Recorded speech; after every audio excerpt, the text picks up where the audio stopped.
हाँ जी देवियो सज्जणों एक बार फिर ਤੁਹਾਡਾ ਸਵਾਗਤ ਹੈ ਜੀ।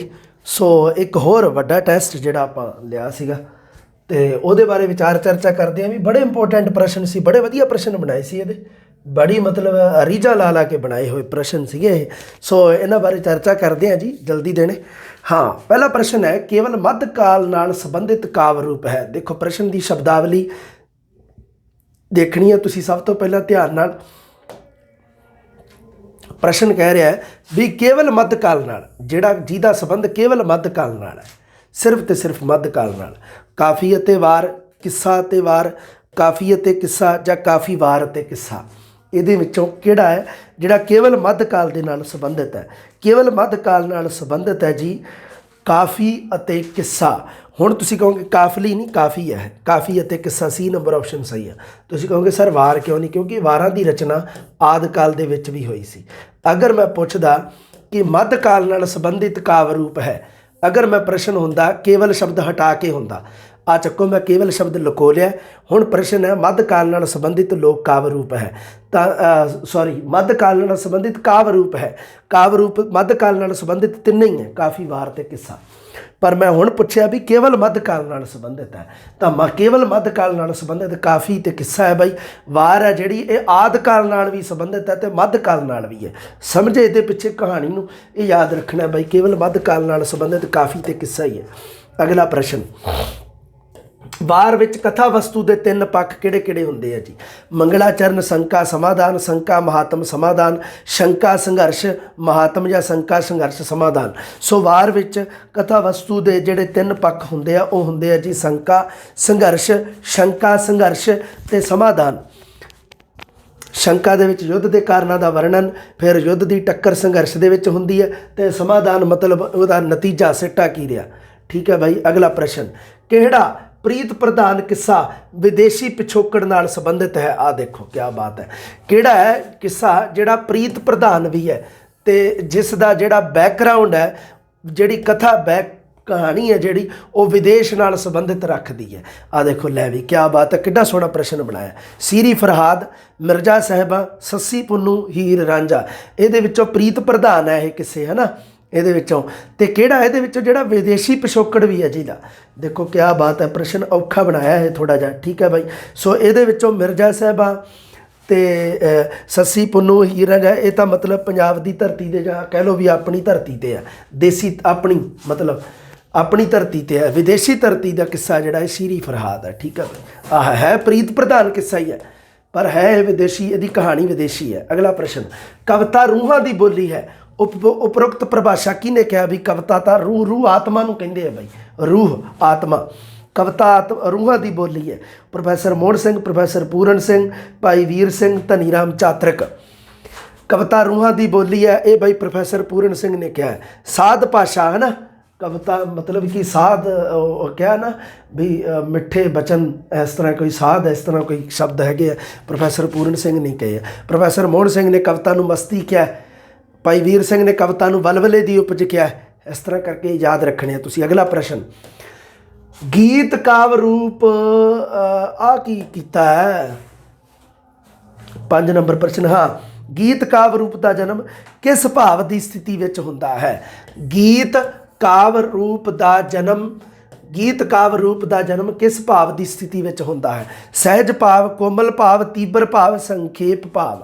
दसो जी गीत काव्य रूप का जन्म जो होंदा है तो किहड़ा भाव होंदा है। ये जी तीबर भाव होंदा है, ध्यान रखना तुसीं, किते सहज भाव करके आ जो तीबर भाव, तीवर हिंदी च कह दिंदे जिन्होंने तुसीं, तीवर गति। 5 प्रश्न हो गए। अगला प्रश्न 6 नंबर प्रश्न है अपना भाई हाँ कि गज़ल के पहले ते अंतिम शेर नूं क्रमानुसार की किया जाता है। गज़ल के पहले ते अंतिम नूं मिश्रा, मतला, मक्ता, मतला, काफिया, रदीफ, काफलिया नहीं काफिया, रदीफ या मतला मक्ता। सो ये गज़ल के पहले अते अंतिम शेर नूं पहले नूं मतला कहा जाता है तो अंतिम नूं मक्ता कहा जाता है। 6 नंबर का सही उत्तर है डी नंबर ऑप्शन। अगला प्रश्न वार्तक दे किहड़े पुरातन रूप जीवनी नाल संबंधित नहीं हैं। वार्तक का किहड़ा पुरातन रूप है, पुराना रूप जो जीवनी नाल संबंधित नहीं है। ये ठीक है भाई। साखी गोष्ठी हुक्मनामा बचन, जन्म साखी साखी गोष्ठी बचन, साखी पर्ची गोष्ठी बचन या साखी जन्म साखी पर्ची बचन। 11वीं वाली बुक ਦੇ ਵਿੱਚੋਂ ਚੱਕਿਆ ਹੋਇਆ ਪ੍ਰਸ਼ਨ ਹੈ भाई, ਇਹਦਾ सही उत्तर ਇਹ ਹੀ है भाई। साखी गोष्ठी हुक्मनामा ਤੇ बचन ਇਹ नहीं गे भाई, ठीक है। साखी गोष्ठी ते बचन ਇਹ ਤਾਂ ਬਣ ਜਾਂਦੇ ਆ, साखी गोष्ठी बचन ਇਹ ਤਾਂ मतलब पुरातन रूप जीवनी नाल संबंधित है, हुक्मनामा नहीं गा जीवनी रूप नाल संबंधित। आ तां साखी गोष्ठी बचन इन्हां विच जीवनी रूप मिल जाते हैं, जीवनी के अंश। साखी च तां जीवनी हुंदी है, गोष्ठियां विच भी बचनां च जीवनी के अंश मिल जाते हैं, ठीक है। जन्म साखियां च भी हुंदा है, पर्चियां च भी मिल जाता, पर हुक्मनामिਆਂ ਦੇ ਵਿੱਚ नहीं, ठीक है। सो ये बन गया सही, संबंधित है नहीं गा, बाकी सारे सही है। अगला प्रश्न, आधुनिक युग का महाकाव्य किस नूं कहा जाता है? नाटक, नावल, कविता, निक्की कहानी। नावल नूं आधुनिक युग का महाकाव्य कहा जाता है। अगला प्रश्न, नाटक संबंधी गलत कथन। नाटक दोहरी कला, गलत कथन चुनना भाई, गलत प्रश्न ध्यान नाल पढ़ना, जिवें तुहानूं दस्सिया मैं बार बार। नाटक संबंधी गलत कथन, नाटक दोहरी कला, रंगमंच नाटक की कसवट्टी है, कमवट्टी नहीं कसवट्टी है। नाटक नूं सब तो पहला नकल के अर्थां नाल जोड़िया जांदा सी। नोरा रिचर्ड अनुसार नाटकी हुनर सब तो उच्ची सभ्याचारक सिक्ख्या है। देखो भी क्या कमाल के ऑप्शन पाए हैं, ये गलत कथन तुसीं लभना है नाटक संबंधी। हाँ बिल्कुल सही है। नाटक एक दोहरी कला है भाई। नाटक का संबंध ਸਾਹਿਤ रचना के नाल ਸਾਹਿਤਕ रचना भी है, तो ਉਹਦੇ ਨਾਲ ਇਹ एक रंगमंच के उपर खेडिया जाने वाला भी है। ਸਾਹਿਤ ਤੇ रंगमंच दोनों नाल है, दोहरी कला है, डबल। रंगमंच नाटक की कसवट्टी है, बिल्कुल। नाटक नूं जे नाटक कोई नाटक सफल है या असफल है, इस गल की कसवट्टी उहदे रंगमंच ते उहनूं जदों प्रगट किया जाता है, जदों उसकी कहानी नूं रंगमंच ते जदों दर्शकों के सामने पेश किया जाता है, तो दर्शकों की वाही उस पर निर्भर करता हो नाटक की सफलता असफलता। नाटक नूं सब तो पहला नकल के अर्थां नाल जोड़िया जाता सी, बिल्कुल नहीं। नाटक नूं सब तो पहला नाच के अर्थां नाल जोड़िया जाता सीगा, नाच के अर्थां, नकल के अर्थां बाद जोड़िया जान लगा। नोरा रिचर्ड अनुसार, नोरा रिचर्ड ने परिभाषा दी है नाटक की, नाटकी हुनर सब तो उच्ची सभ्याचारक सिक्ख्या है, ठीक है भाई। जो कौमां नूं उच्चा जीवन जीण च सहाई हुंदी, शायद ऐ करके लिखिया, शायद इस तरह ही किया है नोरा रिचर्ड ने। हाँ, किसी एक मुखी घटना या पात्र के संजम भरपूर इकहरे नाटक की नाटकी बयान नूं की कहा जाता? किसी एक मुखी घटना ਜਾਂ पात्र ਦੇ संजम भरपूर, मतलब संयम, हिंदी च संजम भरपूर इकहरे नाटकी बयान नूं की आखदे हन? की आख्या जाता है भाई? 10 नंबर प्रश्न है जी, ठीक है भाई। इस नूं कहा जाता है किसी एक मुखी घटना, किसी एक घटना नूं लैके पात्र के संजम भरपूर इकहरे नाटकी बयान नूं निक्की कहानी कहा जाता है। नाटकी बयान क्या है? किते नाटकी शब्द तो करके नाटक आ जाओ, ठीक है, इस तरह ना कर दिओ। हजे तो मैं शुक्र है एकांगी नहीं पाया, ऑप्शन च लस्सी हो जानी, नहीं तो तुहाडी जमां ही तुसीं कहना नाटकी बयान भी नाटक वर्गी ही एकांगी हुंदी है, तुसीं एकांगी चक देना सी, निक्की कहानी च तो जाना ही नहीं सी तुसीं इन्नी दूर है। अगला प्रश्न, डॉक्टर हरभजन सिंह ने किहड़े वार्तक रूप नूं निक्की कहानी तो उचेची समर्था वाला दस्सिया है? सफरनामा, नावल, नाटक या रेखा चित्र? डॉक्टर हरभजन सिंह ने रेखा चित्र नूं निक्की कहानी तो भी उचेची समर्था वाला दस्या है। दूजा ਇਹਦਾ प्रश्न पलटा के बनाओ इनू बई, एक प्रश्न 3 बन गया इत्थे भाई। डॉक्टर हरभजन सिंह ने किहड़े वार्तक नूं निक्की कहानी तो उचेची समर्था वाला दस्या? रेखा चित्र नूं। डॉक्टर हरभजन सिंह ने रेखा चित्र नूं किहड़े वार्तक तो उच्ची कहानी वाला दस्या? निक्की कहानी तो, क्योंकि निक्की कहानी बहुत प्रसिद्ध है आधुनिक युग च। डॉक्टर हरभजन सिंह कहंदा भी उहदे तो भी ज़्यादा समर्था है इहदे विच सफल होण दी। दूजा 2 प्रश्न बन गए।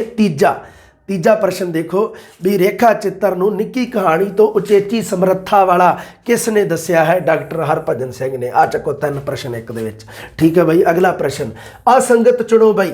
ਇਹਦੇ ਵਿੱਚੋਂ असंगत चुना मर जीवड़ा मर के जिउण वाला, सरनामा सिरलेख हुंदा, रहनुमा अगवाई करन वाला, रबाब एक साज है, ठीक है भाई। ये असंगत चुनना है तुसीं। मर जीवड़ा जिहड़ा उहदा अर्थ मर के जिउण वाला नहीं हुंदा। मर जीवड़ा मर के जिउण वाला नहीं हुंदा। मर जीवड़ा शाब्दिक अर्थ नहीं हुंदा इहदा मर जीवड़ा, ठीक है भाई। सरनावा दा तां सिरलेख हुंदा, रहनुमा अगवाई करन वाला हुंदा, रबाब एक साज हुंदा ही है। इहदे विच कोई दिक्कत नहीं है ना, ये याद याद रखियो मर जीवड़ा तो इनू कहते आ गोताखोर नूं जिहड़ा समुंदर दे विच गोता ला के ते ओह हीरे मोती कढ़दा उहनूं मर जीवड़ा कहा जांदा है। ਉਹਨੂੰ ਔਖਾ ਹੋ ਕੇ ਜਿਹੜਾ ਵਿਚਾਰਾ ਉਹਨੂੰ ਮਰ ਜੀਵੜਾ ਕਹਿੰਦੇ ਆ। ਠੀਕ ਆ, ਗੋਤਾਖੋਰ ਨੂੰ ਕਹਿੰਦੇ ਆ। ਮਰ ਕੇ ਜਿਉਣ ਵਾਲੇ ਨੂੰ ਕਹਿੰਦੇ। ਆਪਾਂ ਨੂੰ ਲੱਗਦਾ ਵੀ ਮਰ ਜੀਵੜਾ ਮਤਲਬ ਮਰ ਕੇ ਜਿਉਂਦਾ, ਨਹੀਂ ਗਾ, ਬਿਲਕੁਲ ਨਹੀਂ ਗਾ। ਠੀਕ ਹੈ, ਅਗਲਾ ਪ੍ਰਸ਼ਨ ਸੰਗਤ ਚੁਣੋ। ਅਗਲਾ ਪ੍ਰਸ਼ਨ ਹੈਗਾ ਸੰਗਤ ਚੁਣੋ। ਪਿਛਲਾ ਸੀ ਆ ਸੰਗਤ, ਹੁਣ ਸੰਗਤ ਚੁਣਨਾ। ਇਹ ਮੇਰਾ ਪੰਜਾਬ ਬਲਵੰਤ ਗਾਰਗੀ ਸਹੀ ਚੁਣਨਾ। ਲਾਇਬ੍ਰੇਰੀ ਰਵਿੰਦਰਨਾਥ ਟੈਗੋਰ, ਦੁਨੀਆ ਦੁੱਖਾਂ ਦੀ ਨਗਰੀ ਨਹੀਂ ਗੁਰਬਖਸ਼ ਸਿੰਘ ਪ੍ਰੀਤਲੜੀ, ਨਿੱਕੀਆਂ ਜਿੰਦਾਂ ਵੱਡਾ ਸਾਕਾ ਪ੍ਰਿੰਸੀਪਲ ਤੇਜਾ ਸਿੰਘ। ਆ ਚੱਕੋ ਵੀ प्रश्न देखो किड्डा घैंट बनाया। आ सारे काम के बंदे आ, सारे इंपोर्टेंट है। बलवंत गार्गी प्रसिद्ध नाटककार है, रविंद्रनाथ टैगोर तो प्रसिद्ध ही है वर्ल्ड वाइड, पर गुरबख्श सिंह प्रीतलड़ी प्रसिद्ध कहानीकार, प्रिंसीपल तेजा सिंह प्रसिद्ध निबंधकार। आ देखो किन्ने ऑप्शन मतलब खतरनाक पा रखे हैं। ये संगत आ ही है भाई, दुनिया दुखा की नगरी नहीं गुरबख्श सिंह प्रीतलड़ी वाला। ठीक है भाई, दुनिया दुखा की नगरी नहीं, ये संगत है भाई। ठीक है, ये प्रश्न याद रखना है तुसीं। उस तो बाद अगला प्रश्न, सभ्याचार केवल प्राचीन गुणा लक्षणों का धारनी है। उपरोक्त कथन है, दसो भी कथन सही है गलत है, ना सही ना गलत, थोड़ा सही थोड़ा गलत। सभ्याचार केवल प्राचीन गुणा वाला या प्राचीन गुणा लक्षणों का धारनी है। 14 नंबर प्रश्न, 14 नंबर प्रश्न जिहड़ा है ये भाई सभ्याचार अगर हुंदा भी सभ्याचार असल दे विच गलत है, क्योंकि सभ्याचार ना प्राचीन ना नवीन गुणा वाला हुंदा है। असल दे विच इस तरह लिखिया जाता सभ्याचार केवल प्राचीन गुणा वाला, ये तो गलत है भाई गल। अगला प्रश्न, छपार दे मेले संबंधी गलत कथन चुनो। इस तरह भी आ सकता प्रश्न, ये भी तुसीं अंदर थ्योरी याद रखनी है। छपार दे मेले नाल संबंधित भादों की सुधी चौदस नूं भरदा है, गुग्गे पीर नाल संबंधित है, मुख विशेषता मर्दां दा गिद्धा है, इस दिन पशुओं की मंडी लगती है। 15 नंबर प्रश्न बहुत इंपोर्टेंट प्रश्न पाया। भादों की सुधी चौदस नूं ही भरदा है भाई, उत्थे लिखिया बुक दे विच भादों की चाननी चौदस नूं भरदा है। चाननी सुधी नूं ही कहा जाता है। एक सुधी रातां हुंदियां, एक वधी रातां। सुधी मतलब चाननियां रातां, वधी मतलब हनेरियां रातां। ठीक है भाई, सो सुधी चाननी नूं ही कहंदे। तो मैं तुहानूं भुलेखे च पाउण वास्ते ऑप्शन पाया सीगा भी छपार दे मेले संबंधी गलत कथन है। तो सुधी चौदस नूं, भादों की चाननी चौदस नूं भरदा है। ठीक है, बिल्कुल सही, ये तो सही है। ये तो सही कथन है। गुग्गे पीर नाल संबंधित है, मुख विशेषता मर्दां दा गिद्धा, ये भी सही है। इस दिन पशुओं की मंडी लगती है, आ गलत है। इस मेले तो पढ़ो दोबारे उसनूं जाके भी किदन लगती है, एक दिन पहला कि एक दिन बाद च लगती है। देखो ध्यान नाल याद रखा करो, छपार दे मेले संबंधी आ गलत कथन है। छपार दे मेले वाले दिन नहीं पशुओं की मंडी लगती। कबड्डी खेड नाल संबंधित लोक नाच किहड़ा है भाई? लुड्डी, धमाल, जल्ली या झूमर। कबड्डी खेड नाल संबंधित कबड्डी वाला जिहड़ा ओह हुंदा है, जिहड़ा कबड्डी मान लो पा के आवे ते ओह लुड्डियां पाउंदा हुंदा भाई। ठीक है, जे मान लो वो टच करके आ जाए, है ना, जिहड़ा रेडर है। अगला प्रश्न, किहड़ी खेड लड़कियां नूं जीवन के मुश्किल भरे राहां ते हौसला रखण की प्रेरणा दिंदी है? शेर बकरी, स्टापू, समुद्र मच्छी या रस्सी टप्पना। 17 नंबर प्रश्न, किहड़ी खेड? ਇਹਦੇ ਵਿੱਚੋਂ ਬਈ ਸਟਾਪੂ ਖੇਡ ਹੈ ਜਿਹੜੀ ਜੀਵਨ ਦੇ ਮੁਸ਼ਕਿਲ ਭਰੇ ਰਾਹਾਂ ਤੇ ਹੌਸਲਾ ਰੱਖਣ ਦੀ ਪ੍ਰੇਰਣਾ, ਹੈ ਨਾ। ਸਟਾਪੂ ਦੇ ਬਾਰੇ ਆਇਆ ਵੀ ਸੀ, ਪਹਿਲਾਂ ਵੀ ਪ੍ਰਸ਼ਨ ਆ ਚੁੱਕਿਆ ਹੈ। 17 ਨੰਬਰ ਪ੍ਰਸ਼ਨ। ਅਗਲਾ ਪ੍ਰਸ਼ਨ 18 ਨੰਬਰ ਪ੍ਰਸ਼ਨ ਦੇਖਦੇ ਹਾਂ ਜੀ। 18 ਨੰਬਰ ਪ੍ਰਸ਼ਨ, ਹਾਂ, ਕਿਹੜੀਆਂ ਕਥਾਵਾਂ ਵਿੱਚ ਕਠਿਨਾਈਆਂ ਪ੍ਰਤੀ ਚਾਲਾਂ ਜਾਂ ਜੁਗਤਾਂ ਸਮਝਾਉਣ ਦਾ ਸੁਨੇਹਾ ਦਿੱਤਾ ਜਾਂਦਾ ਹੈ? ਕਿਹੜੀਆਂ ਕਥਾਵਾਂ ਜਿਹਦੇ ਵਿੱਚ ਕਠਿਨਾਈਆਂ ਦੇ ਪ੍ਰਤੀ ਕੋਈ ਆਪਾਂ ਜੁਗਤ ਵਿਧੀ ਢੰਗ ਤਰੀਕਾ ਜਿਹੜਾ ਅਪਣਾਉਣਾ ਉਹਦੇ ਬਾਰੇ ਸਮਝਾਇਆ ਜਾਂਦਾ ਸੁਨੇਹਾ? ਦੰਤ ਕਥਾ, ਪਰੀ ਕਥਾ, ਨੀਤੀ ਕਥਾ ਜਾਂ ਸਾਰੇ ਸਹੀ ਹਨ? 18 ਨੰਬਰ ਪ੍ਰਸ਼ਨ ਬਹੁਤ ਵਧੀਆ ਪ੍ਰਸ਼ਨ ਹੈ। ਕਿਹੜੀਆਂ ਕਥਾਵਾਂ ਦੇ ਵਿੱਚ ਦੱਸਿਆ ਜਾਂਦਾ ਬਈ ਇਹ ਨੀਤੀ ਕਥਾ ਦੇ ਵਿੱਚ ਦੱਸਿਆ ਜਾਂਦਾ। ਸਾਰੇ ਸਹੀ ਨਹੀਂ ਕਰਨੇ। ਨੀਤੀ ਕਥਾਵਾਂ ਦੇ ਵਿੱਚ ਕਠਿਨਾਈਆਂ ਪ੍ਰਤੀ ਚਾਲਾਂ ਜੁਗਤਾਂ ਨੂੰ ਸਮਝਾਇਆ ਜਾਂਦਾ। ਅਗਲਾ ਪ੍ਰਸ਼ਨ, ਸੁਹਾਗ ਗੀਤਾਂ ਵਿੱਚ ਕਿਹੜੇ ਭਾਵ ਹੁੰਦੇ ਹਨ? ਤਣਾਅ, ਸੁਹਜ ਨਿੱਘ, ਸੁਹਜ ਉਦਾਸੀ ਜਾਂ ਤਣਾਅ ਨਿੱਘ। ਆ ਗਿਆ ਨਾ ਪ੍ਰਸ਼ਨ, ਸੁਹਾਗ ਗੀਤਾਂ ਵਿੱਚ ਕਿਹੜੇ ਭਾਵ ਹੁੰਦੇ ਹਨ? ਪਹਿਲਾਂ ਮੈਂ ਪੁੱਛਿਆ ਸੀ, ਮੈਨੂੰ ਲੱਗਦਾ ਵੀ ਤਣਾਅ ਤੇ ਪਤਾ ਨਹੀਂ ਇਸ ਤਰ੍ਹਾਂ, ਮੈਨੂੰ ਪ੍ਰਸ਼ਨ ਨਹੀਂ ਯਾਦ ਹੁਣ, ਇਹ ਆ ਚੁੱਕਿਆ ਪ੍ਰਸ਼ਨ। ਆ ਦੇਖੋ ਅਗਲਾ ਪ੍ਰਸ਼ਨ, ਇਹ ਸੰਗਤ ਚੁਣੋ ਬਾਈ। ਤੇਰੀਆਂ ਸਭੇ ਮੁਰਾਦਾਂ ਪੁੰਨੀਆਂ, ਧੁੰਨੀਆਂ ਨਹੀਂ ਹੈ, ਧੁੰਨੀਆਂ ਤਾਂ ਨਹੀਂ ਹੈ, ਤੇਰੀਆਂ ਸਭੇ ਮੁਰਾਦਾਂ ਪੁੰਨੀਆਂ। ਪੁੰਨੀਆਂ ਮਤਲਬ ਪੂਰੀਆਂ, ਪੁੰਨੀਆਂ ਦਾ ਮਤਲਬ ਪੂਰੀਆਂ ਹੁੰਦਾ। ਘੋੜੀ ਹੈ, ਇਹ ਲੋਕ ਗੀਤ ਹੈ। ਹਾਏ ਵੇ ਜੰਨ ਦਿਆ ਲਾੜਿਆ, ਇਹ ਕੀ ਘੋੜੀ ਹੈ। ਲੱਗੀਆਂ ਦੋਸਤੀਆਂ ਹੁਣ ਨਾ ਪੁੱਛਦੀਆਂ ਜਾਤਾਂ, ਇਹ ਟੱਪਾ ਹੈ। ਅੱਜ ਦਾ ਦਿਨ ਸੁਲੱਖਣਾ, ਇਹ ਵੀ ਘੋੜੀ ਹੈ। ਹੁਣ ਇਹਦੇ ਵਿੱਚੋਂ ਆਹ ਸੰਗਤ ਗਲਤ ਚੁਣਨਾ, ਇਹਦੇ ਵਿੱਚੋਂ ਕਿਹੜਾ ਹੈ? ਠੀਕ ਹੈ ਬਾਈ, ਇਹ ਸੰਗਤ ਤੇ ਇਹ ਆ ਜਿਹੜਾ ਇਹਦੇ ਵਿੱਚ ਹਾਏ ਹਾ ਵੇ ਜਨ ਦਿਆ ਲਾੜਿਆ, ਇਹ ਹੈ ਬਾਈ, ਇਹ ਅਲਾਹੁਣੀ ਹੈ, ਘੋੜੀ ਨਹੀਂ ਗੀ, ਗਲਤ ਹੋ ਗਿਆ। ਆ ਸਹੀ ਹੈ ਮਤਲਬ ਆਪਸ਼ਨ। ਅਗਲਾ ਪ੍ਰਸ਼ਨ, ਰੜੇ ਟਟੇਰੀ ਬੋਲੇ ਸਿੱਠਣੀ ਕਿਹੜੀ ਧਿਰ ਨਾਲ ਸੰਬੰਧਿਤ ਹੈ? ਠੀਕ ਹੈ ਬਾਈ, ਰੜੇ ਟਟੇਰੀ ਬੋਲੇ ਨਾਨਕਿਆਂ ਨਾਲ, ਦਾਦਕਿਆਂ ਨਾਲ, ਦੋਹਾਂ ਨਾਲ ਜਾਂ ਦੋਹਾਂ ਵਿੱਚੋਂ ਕੋਈ ਨਹੀਂ। 21 ਨੰਬਰ ਪ੍ਰਸ਼ਨ। 21 ਨੰਬਰ ਪ੍ਰਸ਼ਨ ਦੇ ਵਿੱਚ ਦੇਖੋ ਬਾਈ, ਵੈਸੇ ਤਾਂ ਉਹ ਜੋੜ ਦਿੰਦੇ ਆ ਵੀ ਇਹਨਾਂ ਨਾਨਕਿਆਂ ਦੀ ਰੜੇ ਟਟਹਿਰੀ ਬੋਲੇ ਜਾਂ ਇਹਨਾਂ ਦਾਦਕਿਆਂ ਦੀ, ਹੈ ਨਾ। ਵੈਸੇ ਨਾਨਕਿਆਂ ਦੀ ਬੋਲਦੀ ਹੁੰਦੀ ਹੈ, ਤੁਸੀਂ ਇਹ ਨੰਬਰ ਯਾਦ ਰੱਖਣਾ, ਨਾਨਕਿਆਂ ਦੀ, ਬਹੁਤ ਜ਼ਰੂਰੀ ਹੈ ਇਹ। ਠੀਕ ਹੈ, ਇਹ ਜਿਹੜਾ 9th ਵਾਲੀ ਬੁੱਕ ਦੇ ਹਿਸਾਬ ਨਾਲ ਮੈਂ ਪਾਇਆ ਇਹ, ਉਹਦੇ ਹਿਸਾਬ ਨਾਲ ਹੈ ਨਾ। ਵੈਸੇ ਮੈਨੂੰ ਪਤਾ ਹੈ ਵੀ ਤੁਸੀਂ ਕੋਈ ਵੱਡੀ ਬੁੱਕ, ਵੱਡੀਆਂ ਮੇਰੇ ਕੋਲ ਵਾਧੂ ਪਈਆਂ ਕਿਤਾਬਾਂ, ਤੇ ਪਰ ਜਿਹੜਾ ਇੱਥੇ ਇਸ ਮੌਕੇ ਜਿਹੜਾ ਆਪਾਂ ਨੂੰ ਚਾਹੀਦਾ ਉੱਤਰ ਇਹਦਾ, ਉਹ ਨਾਨਕੇ ਹੈ ਬਾਈ। ਠੀਕ ਹੈ, ਹਾਂ, ਆਪਾਂ 9th ਵਾਲੀ ਬੁੱਕ 'ਚੋਂ ਬਾਹਰ ਨਹੀਂ ਜਾਣਾਗਾ, ਤੁਸੀਂ ਦੇਖ ਲਿਓ, ਭਾਵੇਂ ਐਵੇਂ ਦੇ ਪ੍ਰਸ਼ਨ ਆਉਣਗੇ। ਗਗਨ ਮੈਂ ਥਾਲ ਸ਼ਬਦ ਵਿੱਚ ਆਰਤੀ ਕੌਣ ਕਰ ਰਿਹਾ ਬਾਈ, ਦੱਸੋ? ਗੁਰੂ ਨਾਨਕ ਦੇਵ ਜੀ, ਪਰਮਾਤਮਾ, ਸੰਸਾਰ ਜਾਂ ਕੁਦਰਤ ਦੇ? ਲਓ ਜੀ, ਕਿਆ ਬਾਤ ਹੈ। ਪ੍ਰਸ਼ਨ ਤੁਸੀਂ ਕਰਦੇ ਤਾਂ ਮੇਰੇ ਹਿਸਾਬ ਨਾਲ ਤੁਸੀਂ ਕਹਿਣਾ ਸੀ ਜੀ ਗਗਨ ਮੈਂ ਥਾਲ ਸ਼ਬਦ ਵਿੱਚ ਤਾਂ ਗੁਰੂ ਨਾਨਕ ਦੇਵ ਜੀ ਆਰਤੀ ਕਰ ਰਹੇ ਹੈ। ਗਗਨ ਮੈਂ ਥਾਲ ਸ਼ਬਦ ਦੇ ਉਚਾਰਨ ਹੈ ਜਿਹੜਾ, ਇਹ ਸ਼ਬਦ ਹੈ ਜਿਹੜਾ ਗੁਰੂ ਨਾਨਕ ਦੇਵ ਜੀ ਦਾ ਰਚਿਆ ਹੋਇਆ ਹੈ। ਠੀਕ ਹੈ ਬਾਈ, ਜਿਹਦਾ ਸਿਰਲੇਖ ਆਰਤੀ ਦਿੱਤਾ ਹੋਇਆ, ਗਗਨ ਮੈਂ ਥਾਲ, ਜਿਹਦੇ ਵਿੱਚ ਸ਼ਬਦ ਵਿੱਚ ਆਰਤੀ ਕੁਦਰਤ ਕਰ ਰਹੀ ਹੈ, ਕੁਦਰਤ, ਪ੍ਰਕਿਰਤੀ, ਕੁਦਰਤ ਕਰ ਰਹੀ ਹੈ। ਆਰਤੀ ਕਿਹਦੀ ਕਰ ਰਹੀ ਹੈ? ਪਰਮਾਤਮਾ ਦੀ। ਠੀਕ ਹੈ ਬਾਈ, ਇਹ ਸਹੀ ਉੱਤਰ ਹੈ ਜਿਹੜਾ 22ਵੇਂ ਦਾ ਡੀ ਨੰਬਰ ਆਪਸ਼ਨ ਸਹੀ ਹੈ। ਠੀਕ ਹੈ, ਕਿਵੇਂ ਪ੍ਰਸ਼ਨ ਲੱਗਿਆ ਤੁਹਾਨੂੰ? ਸ਼ਬਦਾਂ ਵਿੱਚ ਸੰਗੀਤਾਤਮਕਤਾ ਕਿਸ ਗੁਰੂ ਦੀ ਬਾਣੀ ਦਾ ਲੱਛਣ ਹੈ? ਆ ਦੇਖੋ, ਆ ਮੈਂ ਕਿਤੋਂ ਨਹੀਂ, 10ਵੀਂ ਵਾਲੀ ਬੁੱਕ 'ਚ ਹੀ ਪਾਇਆ, ਕਿੰਨਾ ਔਖਾ ਬਣ ਗਿਆ। ਦੇਖੋ ਪ੍ਰਸ਼ਨ ਇਹ ਹੈ, ਸ਼ਬਦਾਂ ਵਿੱਚ ਸੰਗੀਤਾਤਮਕਤਾ ਕਿਸ ਗੁਰੂ ਦੀ ਬਾਣੀ ਨਾਲ ਸੰਬੰਧਿਤ ਹੈ? ਸ਼ਬਦਾਂ ਵਿੱਚ ਸੰਗੀਤਾਤਮਕਤਾ, ਇਹ ਬਾਈ ਗੁਰੂ ਰਾਮਦਾਸ ਜੀ ਦੀ ਬਾਣੀ ਨਾਲ ਸੰਬੰਧਿਤ ਹੈ। ਅਗਲਾ ਪ੍ਰਸ਼ਨ, ਗੁਰੂ ਰਾਮਦਾਸ ਜੀ ਦੀ ਰਚਨਾ ਨਹੀਂ ਹੈ। ਗੁਰੂ ਰਾਮਦਾਸ ਜੀ ਦੀ ਰਚਨਾ ਨਹੀਂ ਹੈ, ਇਹਦੇ ਵਿੱਚੋਂ ਲਾਵਾਂ, 7 ਵਾਰਾ, ਕਰਹਲਾ, ਵਣਜਾਰਾ। 24 ਨੰਬਰ ਪ੍ਰਸ਼ਨ ਤੁਹਾਡਾ। ਠੀਕ ਹੈ ਬਾਈ, ਇਹਦੇ ਵਿੱਚੋਂ ਜਿਹੜਾ 7 ਵਾਰਾ ਜਿਹੜਾ, ਇਹ ਬਾਈ ਗੁਰੂ ਅਮਰਦਾਸ ਜੀ ਦੀ ਰਚਨਾ ਹੈ, ਗੁਰੂ ਰਾਮਦਾਸ ਜੀ ਦੀ ਨਹੀਂ ਗੀ। ਠੀਕ ਹੈ, ਬਾਕੀ ਲਾਵਾਂ, 4 ਲਾਵਾਂ ਦੀ ਰਚਨਾ ਗੁਰੂ ਰਾਮਦਾਸ ਜੀ ਦੀ, ਪਾਠ ਹੀ ਦਿੱਤਾ। ਕਰਹਲਾ, ਵਣਜਾਰਾ, ਇਹ ਗੁਰੂ ਰਾਮਦਾਸ ਜੀ ਦੀਆਂ ਰਚਨਾਵਾਂ। ਦੇਖੋ ਪ੍ਰਸ਼ਨ, ਕਿਆ ਬਾਤ ਹੈ, ਕਿੱਡਾ ਸੋਹਣਾ ਪ੍ਰਸ਼ਨ ਹੈ। 24 ਪ੍ਰਸ਼ਨ ਹੋ ਗਏ ਆਪਣੇ। 25ਵਾਂ ਪ੍ਰਸ਼ਨ ਆ ਗਿਆ, ਧਰੂ ਹੱਸਦਾ ਘਰ ਆਇਆ ਭਾਈ ਗੁਰਦਾਸ ਜੀ ਦੀ ਕਿਹੜੀ ਵਾਰ ਵਿੱਚ ਦਰਜ ਹੈ? ਦੇਖੋ, ਜਦੋਂ 10ਵੀਂ ਵਾਲੀ ਬੁੱਕ ਦੇ ਵਿੱਚ ਜਿਹੜੀਆਂ ਵਾਰਾਂ ਦਿੱਤੀਆਂ, ਜਿਹੜੇ ਹੈ ਨਾ ਪੌੜੀਆਂ ਦਿੱਤੀਆਂ, ਤੇ ਉਹਨਾਂ ਦੇ ਅੱਗੇ ਉਹ ਦਿੱਤਾ ਹੈ ਵੀ ਕਿਹੜੀ ਵਾਰ, ਕਿਹੜੀ ਪੌੜੀ, ਹੈ ਨਾ, ਇਸ ਤਰ੍ਹਾਂ ਦਿੱਤੇ ਆ, ਉਹ ਅੰਕ ਦਿੱਤੇ ਹੋਏ ਆ, ਉਹ ਬਸ ਉਹ ਹੀ ਹੈ। ਧਰੂ ਹੱਸਦਾ ਘਰ ਆਇਆ ਭਾਈ ਗੁਰਦਾਸ ਜੀ ਦੀ ਕਿਹੜੀ ਵਾਰ ਵਿੱਚ ਦਰਜ ਹੈ ਬਈ ਇਹ ਪੌੜੀ? 25 ਨੰਬਰ ਪ੍ਰਸ਼ਨ। ਤਾਂ ਇਹ ਹੈਗੀ ਹੈ ਜੀ ਭਾਈ ਗੁਰਦਾਸ ਜੀ ਦੀ 10ਵੀਂ ਵਾਰ ਦੇ ਵਿੱਚ ਦਰਜ ਹੈ। ਰਾਜੇ ਧਰੂ ਵਾਲੀ ਕਥਾ। ਧਰੂ ਹੱਸਦਾ ਘਰ ਆਇਆ, ਕਰ ਪਿਆਰ ਪਿਓ ਕੁੱਛੜ ਲੀਤਾ, ਬਾਹੋਂ ਪਕੜ ਉਠਾ ਲਿਆ, ਮਨ ਵਿੱਚ ਰੋਸ ਮਤਰੇਈ ਕੀਤਾ, ਡੱਡੋ ਲਿਕਾ ਮਾਂ ਪੁੱਛਿਆ, ਤੂੰ ਸਾਵਾਣੀ ਹੈ ਕਿਸ ਰੀਤਾ, ਹੈ ਨਾ। ਇਸ ਤਰ੍ਹਾਂ ਕਰਕੇ ਹੈ ਜਿਹੜਾ, ਉਹ ਹੈਗਾ ਭਾਈ ਗੁਰਦਾਸ ਜੀ ਦੀ ਰਚਨਾ 10ਵੀਂ ਵਾਰ ਦੇ ਵਿੱਚੋਂ ਲਿਆ ਗਿਆ ਹੈ।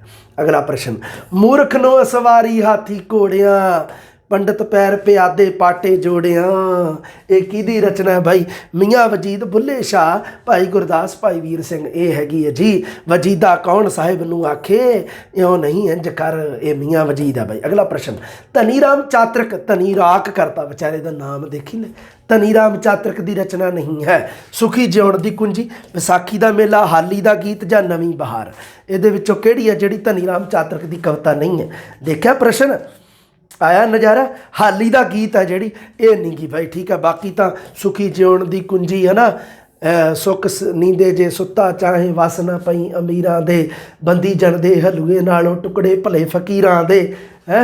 ਉਹ ਜਿਹੜਾ ਉਹ ਹੈਗਾ ਵਿਸਾਖੀ ਦਾ ਮੇਲਾ ਵੀ ਇਹ ਹੈਗਾ, ਜਿਹਦੇ ਵਿੱਚ ਉਹ ਹੈਗਾ, ਪੱਕ ਗਈਆਂ ਅੰਬੀਆਂ ਲੁਕਾਠ ਰਸਿਆ, ਬੂਰ ਪਿਆ ਅੰਬਾਂ ਨੂੰ ਗੁਲਾਬ ਹੱਸਿਆ, ਹੈ। ਨਵੀਂ ਬਹਾਰ ਵੀ ਇਹਦੀ ਹੈ ਕਵਿਤਾ, ਹਾਲੀ ਦਾ ਗੀਤ ਨਹੀਂ ਹੈ। ਅਗਲਾ ਪ੍ਰਸ਼ਨ, 1947 ਦੇ ਫਸਾਦਾਂ ਨਾਲ ਸੰਬੰਧਿਤ ਕਵਿਤਾ ਕਿਹੜੀ ਹੈ? ਲਓ ਵੀ ਆ ਦੱਸੋ ਕਿਹੜੀ ਹੈ? ਤਮਗੇ, ਗੁਰੂ ਨਾਨਕ ਨੂੰ, ਮੇਰੀ ਜਿੰਦੇ ਕੁਝ ਕਿਹਾ ਤਾਂ। 1947 ਦੇ ਫਸਾਦਾਂ ਨਾਲ ਸੰਬੰਧਿਤ ਕਵਿਤਾ ਜਿਹੜੀ, ਉਹ ਹੈਗੀ ਹੈ ਜੀ, ਉਹ 1947 ਦੇ ਫਸਾਦਾਂ ਨਾਲ ਸੰਬੰਧਿਤ ਤੁਸੀਂ ਦੱਸਣੀ ਹੈ। 28 ਨੰਬਰ ਇਹ ਹੈਗੀ ਹੈ ਜੀ, ਗੁਰੂ ਨਾਨਕ ਨੂੰ। ठीक है बई। गुरु नानक नूं जिहड़ी कविता है 1947 के फसादां नाल संबंधित है। तमगे कविता हैगी है अमृता प्रीतम दी, गुरु नानक नूं प्रोफैसर मोहन सिंह दी, मेरी जिंदे भाई वीर सिंह दी, कुछ कहा तां हनेरा चरेंगा किवें, चुप रहा तां समाधान की कहणगे। ठीक है भाई, ये सुरजीत पात्र जी दी। अगला प्रश्न, कोरल टापूआं दा जिक्र किहड़े निबंध विच आया? लै बई, कोरल कीड़े ते ओह तुसीं पढ़िआ कि है ना, मैनूं लगदा पढ़िआ होना है ना, कोरल कीड़े वाला जिक्र है ना, एक प्रवाल भित्ती पढ़ी होनी है ना तुसीं, मैनूं लगदा जियोग्राफी मैनूं बड़ा टाइम हो गया पढ़ी नूं ਉਹਨੂੰ, भले समय पढ़ी सी प्रवाल भित्ती, उदों कोरल कीड़ियां दा जिक्र आउंदा। कोरल टापूआं दा संबंध मतलब किहड़ी इहदे निबंध च आया? गंगाधीन राजस्थान के प्रसिद्ध किले महाराजा गंगा सिंह जां किरत निबंध दे विच आया कोरल कीड़ियां दा जिक्र, कोरल टापू दा। अगला प्रश्न, एक बाबा अकाल रूप दूजा रबाबी मरदाना, ये किहदी रचना है बाई? किने है ਇਹ ਕਿਹਦੀ ਰਚਨਾ ਹੈ ਬਾਈ? ਇੱਕ ਬਾਬਾ ਅਕਾਲ ਰੂਪ ਦੂਜਾ ਰਬਾਬੀ ਮਰਦਾਨਾ, ਗੁਰੂ ਨਾਨਕ ਦੇਵ ਜੀ, ਭਾਈ ਗੁਰਦਾਸ ਜੀ, ਭਾਈ ਮਰਦਾਨਾ ਜੀ, ਗੁਰੂ ਅੰਗਦ ਦੇਵ ਜੀ। ਇਹ ਹੈ ਜਿਹੜੀ ਭਾਈ ਗੁਰਦਾਸ ਜੀ ਦੀ ਰਚਨਾ ਹੈ। ਇੱਕ ਬਾਬਾ ਅਕਾਲ ਰੂਪ ਦੂਜਾ ਰਬਾਬੀ ਮਰਦਾਨਾ। ਭਾਸ਼ਾ ਨੂੰ ਵਾਕਾਂ ਦਾ ਸਮੂਹ ਕਿਸ ਨੇ ਕਿਹਾ ਹੈ? ਕਿਆ ਬਾਤ ਹੈ, ਦੇਖੋ ਪਰਿਭਾਸ਼ਾ ਬਾਈ, ਭਾਸ਼ਾ ਨੂੰ ਵਾਕਾਂ ਦਾ ਸਮੂਹ ਕਿਸ ਨੇ ਕਿਹਾ? ਹਾਲ, ਸ਼ਸ਼ਿਊਰ, ਜੌਨ ਲਾਈਨਜ ਜਾਂ ਨੁਆਮ ਚਮਸਕੀ। ਚਮਸਕੀ ਨੇ ਕਿਹਾ ਵੀ ਭਾਸ਼ਾ ਜਿਹੜੀ ਉਹ ਵਾਕਾਂ ਦਾ ਸਮੂਹ ਹੈ। ਬਾਕੀਆਂ ਦੀ ਪਰਿਭਾਸ਼ਾ ਤੁਸੀਂ ਯਾਦ ਰੱਖਣੀ, ਸਾਰਿਆਂ ਦੀ ਪਰਿਭਾਸ਼ਾ ਦਿੱਤੀ ਹੋਈ ਹੈ। ਮਿਆਰੀ ਭਾਸ਼ਾ ਕਿਹੜੀ ਭਾਸ਼ਾ ਨੂੰ ਕਿਹਾ ਜਾਂਦਾ ਹੈ? ਮਿਆਰੀ ਭਾਸ਼ਾ, ਮਾਤ ਭਾਸ਼ਾ, ਮੂਲ ਭਾਸ਼ਾ, ਟਕਸਾਲੀ ਭਾਸ਼ਾ, ਰਾਜ ਭਾਸ਼ਾ। ਟਕਸਾਲੀ ਭਾਸ਼ਾ ਨੂੰ ਕਿਹਾ ਜਾਂਦਾ ਜਿਹੜੀ ਇੱਕ ਭਾਸ਼ਾ ਚੁਣੀ ਜਾਂਦੀ ਹੈ ਜਿਹਦੇ ਆਧਾਰ 'ਤੇ ਵਿਆਕਰਣ ਦੇ ਨਿਯਮ ਸਥਾਪਿਤ ਕੀਤੇ ਜਾਂਦੇ ਆ, ਵਿਆਕਰਣ ਦੇ ਨਿਯਮ, ਉਹਨੂੰ ਮਿਆਰੀ ਭਾਸ਼ਾ, ਟਕਸਾਲੀ ਭਾਸ਼ਾ ਕਿਹਾ ਜਾਂਦਾ। 32 ਨੰਬਰ ਪ੍ਰਸ਼ਨ ਹੋ ਗਿਆ। ਅੱਗੇ ਆ ਗਿਆ ਜੀ ਤੁਹਾਡਾ ਉਧਰ, ਹਾਂ 33 ਨੰਬਰ ਪ੍ਰਸ਼ਨ। ਲੈ ਵੀ ਛੇਤੀ ਛੇਤੀ ਆਪਾਂ ਚੱਲਦੇ ਹਾਂ। 33 ਨੰਬਰ ਪ੍ਰਸ਼ਨ, ਭਾਸ਼ਾ ਦੇ ਤੱਤ ਹਨ। ਭਾਸ਼ਾ ਦੇ ਤੱਤ ਕਿਹੜੇ ਕਿਹੜੇ ਆ ਦੱਸੋ ਵੀ? ਸਾਰਥਕ ਧੁਨੀਆਂ ਤੇ ਵਿਚਾਰ, ਵਾਕ ਤੇ ਵਿਚਾਰ, ਧੁਨੀਆਂ ਤੇ ਵਾਕ, ਸਾਰਥਕ ਧੁਨੀਆਂ ਤੇ ਵਾਕ। ਕਿਆ ਬਾਤ ਹੈ, ਦੇਖੋ ਆਪਸ਼ਨ ਬੜੇ ਖਤਰਨਾਕ ਹੈ। ਭਾਸ਼ਾ ਦੇ ਤੱਤ ਹਨ ਸਾਰਥਕ ਧੁਨੀਆਂ ਅਤੇ ਵਿਚਾਰ, ਇਹ ਭਾਸ਼ਾ ਦੇ ਤੱਤ ਹੈ ਬਾਈ, ਸਾਰਥਕ ਧੁਨੀਆਂ ਤੇ ਵਿਚਾਰ। ਠੀਕ ਹੈ, ਧੁਨੀਆਂ ਤੇ ਵਿਚਾਰ ਵੀ ਆ ਜੇ ਨਾ ਤਾਂ ਵੀ ਗਲਤ ਕਰਨਾ ਤੁਸੀਂ, ਸਾਰਥਕ ਧੁਨੀਆਂ ਤੇ। ਭਾਸ਼ਾ ਦੇ ਤੱਤ ਸਾਰਥਕ ਧੁਨੀਆਂ, ਇਹ ਵੀ ਤੁਸੀਂ ਯਾਦ ਰੱਖਣਾ। ਠੀਕ ਹੈ, ਅਗਰ ਹੁੰਦਾ ਵੀ ਧੁਨੀਆਂ ਤੇ ਵਿਚਾਰ ਤਾਂ ਵੀ ਤੁਸੀਂ ਗਲਤ ਕਰ ਦੇਣਾ। ਮੰਨ ਲਓ ਦੋ ਆਪਸ਼ਨ ਹੁੰਦੇ, ਭਾਸ਼ਾ ਦੇ ਤੱਤ ਹਨ, ਇੱਕ ਆਹ ਦਿੱਤਾ ਹੀ ਹੈ, ਇੱਕ ਇੱਥੇ ਦਿੱਤਾ ਹੁੰਦਾ ਧੁਨੀਆਂ ਤੇ ਵਿਚਾਰ, ਤਾਂ ਤੁਸੀਂ ਉਹਨੂੰ ਗਲਤ ਕਰਨਾ, ਸਾਰਥਕ ਧੁਨੀਆਂ ਨੂੰ ਚੁਣਨਾ। ਅਗਰ ਸਾਰਥਕ ਧੁਨੀਆਂ ਨਹੀਂ ਦਿੱਤਾ ਫਿਰ ਤੁਸੀਂ ਧੁਨੀਆਂ ਤੇ ਵਿਚਾਰ ਚੁਣ ਸਕਦੇ ਹੋ। ਸਮਝੇ ਕਹਾਣੀ ਨੂੰ। ਅਗਲਾ ਪ੍ਰਸ਼ਨ, ਭਾਸ਼ਾ ਦੀ ਸ਼ੁੱਧਤਾ ਤੇ ਪ੍ਰਭਾਵਿਕਤਾ ਕਿਹੜੇ ਆਧਾਰ ਤੇ ਨਿਰਭਰ ਕਰਦੀ ਹੈ? ਭਾਸ਼ਾ ਦੀ ਸ਼ੁੱਧਤਾ ਤੇ ਪ੍ਰਭਾਵਿਕਤਾ, ਇਹਦੇ ਮਾਨਸਿਕ ਆਧਾਰ ਤੇ ਭਾਸ਼ਾ ਦੇ ਦੋ ਆਧਾਰ ਹੈ, ਇੱਕ ਭੌਤਿਕ ਆਧਾਰ, ਇੱਕ ਮਾਨਸਿਕ ਆਧਾਰ। ਮੈਂ ਪ੍ਰਸ਼ਨ ਪੁੱਛਿਆ ਵੀ ਭਾਸ਼ਾ ਦੀ ਸ਼ੁੱਧਤਾ ਤੇ ਪ੍ਰਭਾਵਿਕਤਾ ਕਿਹੜੇ ਆਧਾਰ ਤੇ ਨਿਰਭਰ ਕਰਦੀ ਹੈ? ਮਾਨਸਿਕ, ਭੌਤਿਕ, ਦੋਨੋਂ ਜਾਂ ਦੋਹਾਂ ਵਿੱਚੋਂ ਕੋਈ ਨਹੀਂ। ਬਹੁਤ ਇੰਪੋਰਟੈਂਟ ਪ੍ਰਸ਼ਨ ਹੈ ਬਾਈ। ਭਾਸ਼ਾ ਦੀ ਸ਼ੁੱਧਤਾ ਤੇ ਪ੍ਰਭਾਵਿਕਤਾ ਇਸ ਦੇ ਭੌਤਿਕ ਆਧਾਰ ਤੇ ਨਿਰਭਰ ਕਰਦੀ ਹੈ। ਵੈਰੀ ਇੰਪੋਰਟੈਂਟ ਪ੍ਰਸ਼ਨ, ਬਹੁਤ ਕਸੂਤਾ ਪ੍ਰਸ਼ਨ। ਅਗਲਾ ਪ੍ਰਸ਼ਨ 35 ਨੰਬਰ ਪ੍ਰਸ਼ਨ, ਭਾਸ਼ਾ ਖਾਲੀ ਥਾਂ ਅੱਗੇ ਦਿੱਤਾ ਹੈ ਪ੍ਰਧਾਨ ਧੁਨੀ ਪ੍ਰਣਾਲੀ ਹੈ, ਧੁਨੀ ਪ੍ਰਬੰਧ ਹੈ। ਭਾਸ਼ਾ ਡੈਸ਼ ਡੈਸ਼ ਪ੍ਰਧਾਨ ਧੁਨੀ ਪ੍ਰਬੰਧ ਹੈ। ਭਾਸ਼ਾ ਦੱਸੋ ਵੀ? ਭਾਸ਼ਾ ਇੱਕ ਵਾਕ ਪ੍ਰਧਾਨ ਧੁਨੀ ਪ੍ਰਬੰਧ ਹੈ। ਭਾਸ਼ਾ ਵਾਕ ਪ੍ਰਧਾਨ ਧੁਨੀ ਪ੍ਰਬੰਧ ਹੈ। ਜਦੋਂ ਇੱਥੇ ਵਾਕ ਭਰ ਦੋਗੇ ਨਾ ਫਿਰ ਸਹੀ ਉੱਤਰ ਹੋ ਜਾਊਗਾ ਤੁਹਾਡਾ, ਡੀ ਨੰਬਰ ਆਪਸ਼ਨ ਸਹੀ ਹੈ, ਵਾਕ ਪ੍ਰਧਾਨ ਧੁਨੀ ਪ੍ਰਬੰਧ ਹੈ। ਹਾਂ, ਭਾਸ਼ਾ ਦੀ ਉਤਪਤੀ ਦਾ ਸਭ ਤੋਂ ਪੁਰਾਣਾ ਸਿਧਾਂਤ ਕਿਹੜਾ ਹੈ ਬਾਈ? ਭਾਸ਼ਾ ਦੀ ਉਤਪਤੀ ਦਾ ਸਭ ਤੋਂ ਪੁਰਾਣਾ ਅਨੁਕਰਨ ਸਿਧਾਂਤ, ਦੈਵੀ ਸਿਧਾਂਤ, ਧਾਤੂ ਸਿਧਾਂਤ ਜਾਂ ਸੰਗੀਤ ਸਿਧਾਂਤ। 36 ਨੰਬਰ ਪ੍ਰਸ਼ਨ। 36 ਨੰਬਰ ਪ੍ਰਸ਼ਨ ਦੇ ਵਿੱਚ ਸਭ ਤੋਂ ਪੁਰਾਣਾ ਸਿਧਾਂਤ ਤਾਂ ਉਹੀ ਹੈ ਬਾਈ, ਦੈਵੀਏ ਸ਼ਕਤੀਆਂ, ਦੈਵੀ ਸਿਧਾਂਤ ਹੈ। ਠੀਕ ਹੈ ਬਾਈ। ਉਸ ਤੋਂ ਬਾਅਦ ਅਗਲਾ ਪ੍ਰਸ਼ਨ, ਸ਼ਬਦ ਇੱਕ ਸੁਤੰਤਰ ਲਘੁੱਤਮ ਇਕਾਈ ਹੈ, ਇਹ ਕਥਨ ਕਿਸ ਨੇ ਕਿਹਾ? ਸ਼ਬਦ ਨੂੰ ਇੱਕ ਸੁਤੰਤਰ ਲਘੁੱਤਮ ਇਕਾਈ ਕਿਸ ਨੇ ਕਿਹਾ? ਇਹ ਬਿਲਕੁਲ ਜੀ ਸਹੀ ਹੈ, ਬਲੂਮਫੀਲਡ ਨੇ ਕਿਹਾ। ਇਹਨਾਂ ਦੇ ਵਿੱਚੋਂ ਹੋਰ ਕਿਸੇ ਨੇ ਨਹੀਂ, ਇਹਨਾਂ ਨੇ ਵੀ ਕਿਸੇ ਨੇ ਨਹੀਂ, ਬਲੂਮਫੀਲਡ ਹੈ ਸਹੀ ਉੱਤਰ। ਠੀਕ ਹੈ, ਦੁਵੰਡੀ ਸਿਧਾਂਤ ਹੈ। ਅਗਲਾ ਪ੍ਰਸ਼ਨ ਹੈ, ਦੁਵੰਡੀ ਸਿਧਾਂਤ ਹੈ। ਦੁਵੰਡੀ ਸਿਧਾਂਤ ਕਿਹੜੇ ਨੂੰ ਕਿਹਾ ਜਾਂਦਾ ਹੈ? ਕਈ ਸਿਧਾਂਤ ਨੂੰ, ਪਿਸ਼ਾਚੀ ਨੂੰ, ਸ਼ੋਰ ਸ਼ੈਨੀ ਨੂੰ, ਜਾਂ ਸਾਰੇ ਸਹੀ ਹਨ? ਦੁਵੰਡੀ ਸਿਧਾਂਤ ਸ਼ੋਰ ਸ਼ੈਨੀ ਸਿਧਾਂਤ ਨੂੰ ਕਿਹਾ ਜਾਂਦਾ ਹੈ, ਜੋ ਜਾਰਜ ਅਬਰਾਹਮ ਗਰੀਅਰਸਨ ਨੇ ਦਿੱਤਾ ਸੀਗਾ। ਠੀਕ ਹੈ, ਆਪਣੀ ਪੁਸਤਕ linguistic survey of India, Bharat ਦਾ ਭਾਸ਼ਾਈ ਸਰਵੇਖਣ ਦੇ ਵਿੱਚ ਉਸਨੇ ਪੰਜਾਬੀ ਤੇ ਲਹਿੰਦੀ ਨੂੰ ਦੋ ਅੱਡ ਅੱਡ ਭਾਸ਼ਾਵਾਂ ਮੰਨ ਲਿਆ ਸੀ। ਉਹ ਕਹਿੰਦਾ ਪੰਜਾਬੀ ਤੇ ਲਹਿੰਦੀ ਦੋ ਅੱਡ ਅੱਡ ਭਾਸ਼ਾਵਾਂ। ਅਸਲ ਦੇ ਵਿੱਚ ਕੀ ਹੈ? ਲਹਿੰਦੀ ਜਿਹੜੀ ਉਹ ਪੰਜਾਬੀ ਦੀ ਇੱਕ ਉਪ ਭਾਸ਼ਾ ਹੈ। ਠੀਕ ਹੈ ਬਾਈ। ਸੋ ਸ਼ੋਰ ਸ਼ੈਨੀ ਸਿਧਾਂਤ ਇਹ व्याकरण व्यवहारिक विश्लेषण है, ये कथन किसदा है भाई? 39 नंबर प्रश्न, व्याकरण व्यवहारिक विश्लेषण है, ये कथन किसने किया है जी? ये स्वीट जा कथन डॉक्टर स्वीट ने किया है। ठीक है भाई, डॉक्टर स्वीट ने स्वीट जा किया भी व्याकरण व्यवहारिक विश्लेषण है। असंगत चुनो। आ देखो जी, इस तरह ये भी याद रखियो तुसी, धुनिया वाली क्लास है जी, मैं वैसे ही पब्लिक करती सी, मैं चलो कोई नहीं यूट्यूब पर पाती सी। सॉरी ये उपपा छावां वाली, धुनिया वाली नहीं, उपपा छावां वाली। माझी गुरदासपुर च, दुआबी संगरूर, मलवई बरनाला ते पुआधी रूपनगर। क्या बात है। असंगत चुनना है भाई, 3 संगत है, एक असंगत है।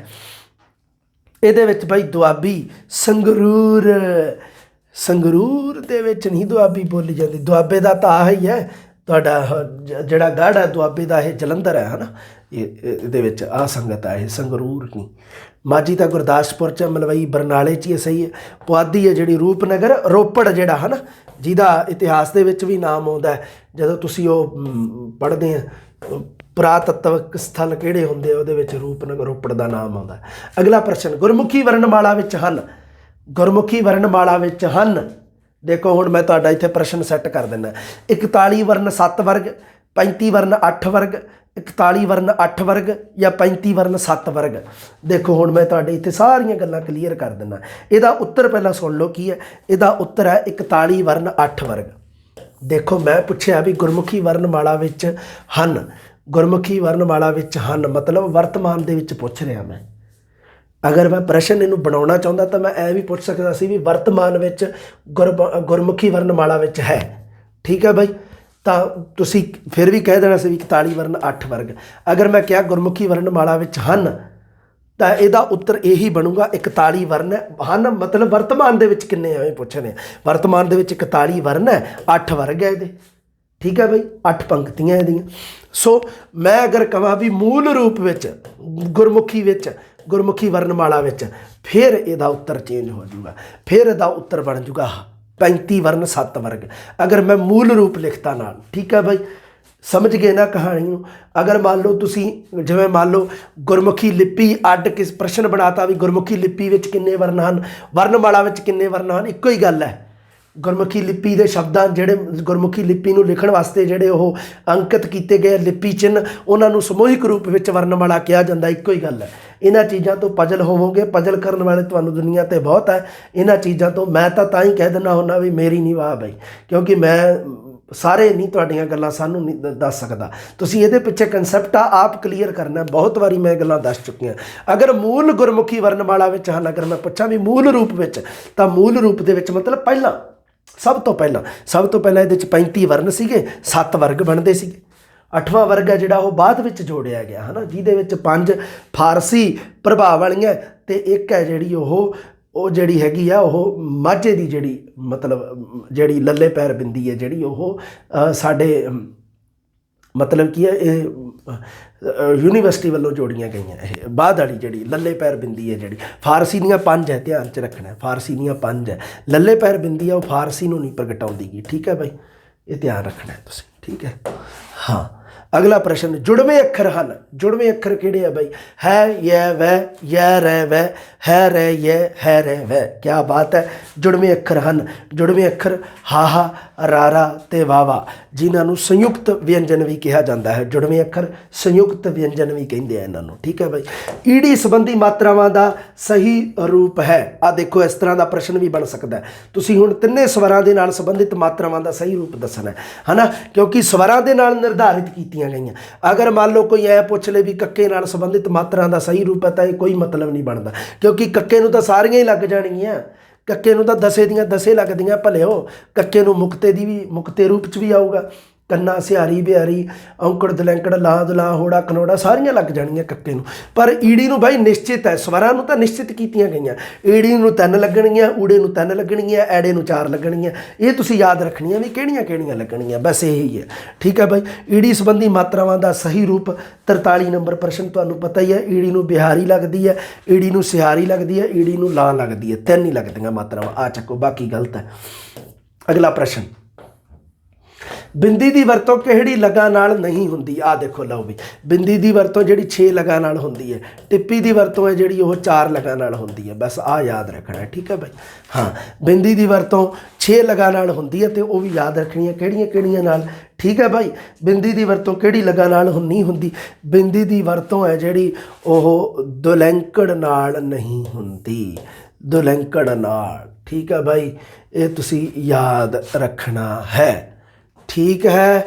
ਉਸ ਤੋਂ ਬਾਅਦ ਅਗਲਾ ਪ੍ਰਸ਼ਨ, ਦੁਲੈਂਕੜ ਨਾਲ ਨਹੀਂ ਹੁੰਦੀ, ਹੈ ਨਾ, ਬਿਲਕੁਲ ਸਹੀ ਹੈ। ਉਚਾਰਨ ਵਿਧੀ ਦੇ ਆਧਾਰ ਤੇ ਵਿਅੰਜਨਾਂ ਦਾ ਵਰਗੀਕਰਨ ਹੈ।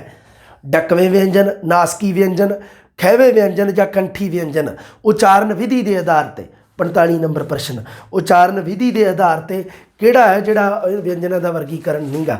ਕੰਠੀ ਵਿਅੰਜਨ। ਕੰਠੀ ਵਿਅੰਜਨ ਹੈ ਜਿਹੜਾ ਉਚਾਰਨ ਸਥਾਨ ਦੇ ਆਧਾਰ ਤੇ ਹੈ, ਉਚਾਰਨ ਵਿਧੀ ਦੇ ਆਧਾਰ ਤੇ ਹੈ। ਬਾਕੀ ਡਕਵੇਂ, ਖਹਿਵੇਂ, ਨਾਸਕੀ ਇੱਕ ਵੀਡੀਓ ਦੇ ਵਿੱਚ ਮੈਂ ਕਰਵਾ ਚੁੱਕਿਆ ਇਹ ਬਾਈ, ਠੀਕ ਹੈ। ਅਗਲਾ ਪ੍ਰਸ਼ਨ, ਇੱਥੇ ਹੀ ਕੋਈ ਮੰਨ ਲਓ ਆਹ ਜਿਹੜੇ ਪ੍ਰਸ਼ਨ MCQ ਦੇ ਵਿੱਚ ਹੀ ਕਿਸੇ ਚੱਲਦੀ ਵੀਡੀਓ 'ਚ ਕਰਵਾਏ ਆ ਮੈਂ। ਇਹ ਅੱਗੇ ਪ੍ਰਸ਼ਨ, ਅਸ਼ੁੱਧ ਚੁਣੋ, ਅਸ਼ੁੱਧ ਚੁਣੋ। ਇਹਦੇ ਵਿੱਚੋਂ ਮਤਲਬ 3 ਸ਼ੁੱਧ ਹੈ, 1 ਗਲਤ ਹੈ, 1 ਅਸ਼ੁੱਧ ਹੈ। ਠਹਿਰ, ਇਹਨਾਂ, ਕਚਹਿਰੀ ਜਾਂ ਮੋਹਰਾ। ਆ ਚੱਕੋ ਵੀ, ਠਹਿਰ ਸ਼ਬਦ ਤਾਂ ਐਂ ਹੀ ਲਿਖਿਆ ਜਾਂਦਾ ਕਿਉਂਕਿ ਬੋਲਣ ਦੇ ਵਿੱਚ ਇਹਦਾ ਜਿਹੜਾ ਨਿਯਮ ਹੈ ਉਹ ਹੈਗਾ, 1 ਸੈਕਿੰਡ, ਬੋਲਣ ਦੇ ਵਿੱਚ ਠਹਿਰ, ਹੈ ਨਾ। ਆ ਨਹੀਂ ਆ ਬਈ, ਆ ਅਸ਼ੁੱਧ ਹੈ ਕਿਉਂਕਿ ਇਹਨਾਂ ਨੂੰ ਇਹਨਾਂ ਲਿਖਿਆ ਜਾਂਦਾ, ਸਿਹਾਰੀ ਨਾਲ ਲਿਖਿਆ ਜਾਣਾ, ਠੀਕ ਹੈ। ਕਚਹਿਰੀ ਆ ਤਾਂ ਸਹੀ ਹੈ, ਠੀਕ ਹੈ ਬਾਈ, ਇਸ ਤਰ੍ਹਾਂ ਨਹੀਂ ਹੈ। ਠਹਿਰ ਅਗਰ ਆ ਹੋਵੇ ਤਾਂ ਗਲਤ ਹੈ, ਠੀਕ ਹੈ। ਕਚਹਿਰੀ ਬੋਲਣ ਦੇ ਵਿੱਚ ਤਾਂ ਐਵੇਂ ਹੈ, ਕਚਹਿਰੀ ਆਪਾਂ ਬੋਲਦੇ ਹਾਂ ਜਦੋਂ ਆਪਾਂ ਨੂੰ ਲੱਗਦਾ ਆਈ ਹੈ ਕਚਹਿਰੀ, ਪਰ ਜਦੋਂ ਬੋਲਣ ਦੇ ਵਿੱਚ ਜਿਹੜਾ ਹਾਹੇ ਤੋਂ ਪਹਿਲਾ ਅੱਖਰ ਹੈ ਉਹਦੇ ਉੱਪਰ ਜਦੋਂ ਦੁਲਾਵਾਂ ਲੱਗੀਆਂ ਹੋਣ ਤਾਂ ਉਹਨਾਂ ਦੁਲਾਵਾਂ ਨੂੰ ਹਟਾ ਕੇ ਹਾਹੇ ਨੂੰ ਸਿਹਾਰੀ ਲੱਗਦੀ ਹੈ। ਇਹ ਰੂਲ ਯਾਦ ਰੱਖਣੇ। ਮੋਹਰਾ, ਮੋਹਰਾ ਜ਼ਹਿਰ ਨੂੰ ਕਹਿੰਦੇ ਆ ਬਾਈ, ਮੋਹਰਾ ਸ਼ਬਦ ਬਿਲਕੁਲ ਸਹੀ ਆ, ਠੀਕ ਹੈ, ਇਹ ਤਾਂ ਸਹੀ ਹੈ। ਅਤੇ ਇਹ ਸ਼ਬਦ ਹੈ ਜਿਹੜਾ ਇਹਦੇ ਵਿੱਚੋਂ ਇਹਨਾਂ, ਇਹਨਾਂ ਨੂੰ ਇਸ ਤਰ੍ਹਾਂ ਲਿਖਿਆ ਜਾਂਦਾ ਹੈ ਸਿਹਾਰੀ ਨਾਲ, ਇਹਨਾਂ, ਠੀਕ ਹੈ। ਅਗਲਾ ਪ੍ਰਸ਼ਨ, ਪੰਜਾਬੀ ਰੂਪ ਸ਼ਬਦ, ਇਹਦੇ ਵਿੱਚੋਂ ਕਿਹੜਾ ਜਿਹੜਾ ਪੰਜਾਬੀ ਰੂਪ ਹੈ? ਇਹਦੇ ਵਿੱਚੋਂ ਹੁਣ ਸ਼ੁੱਧ ਸਾਰੇ ਹੀ ਹੈ, ਲਿਖੇ ਜਾ ਸਕਦੇ ਆ, ਕੋਈ ਦਿੱਕਤ ਨਹੀਂ, ਪਰ ਕਿਹੜਾ ਜਿਹੜਾ ਪੰਜਾਬੀ ਰੂਪ ਹੈ ਇਹ ਦੱਸਣਾ ਤੁਸੀਂ ਇਹਦੇ ਵਿੱਚੋਂ, ਠੀਕ ਹੈ। ਪੰਜਾਬੀ ਰੂਪ ਸ਼ਬਦ, ਸਧਾਰਨ, ਹਿਮਾਲਿਆ, ਬਿਰਧ ਜਾਂ ਯੁੱਗ।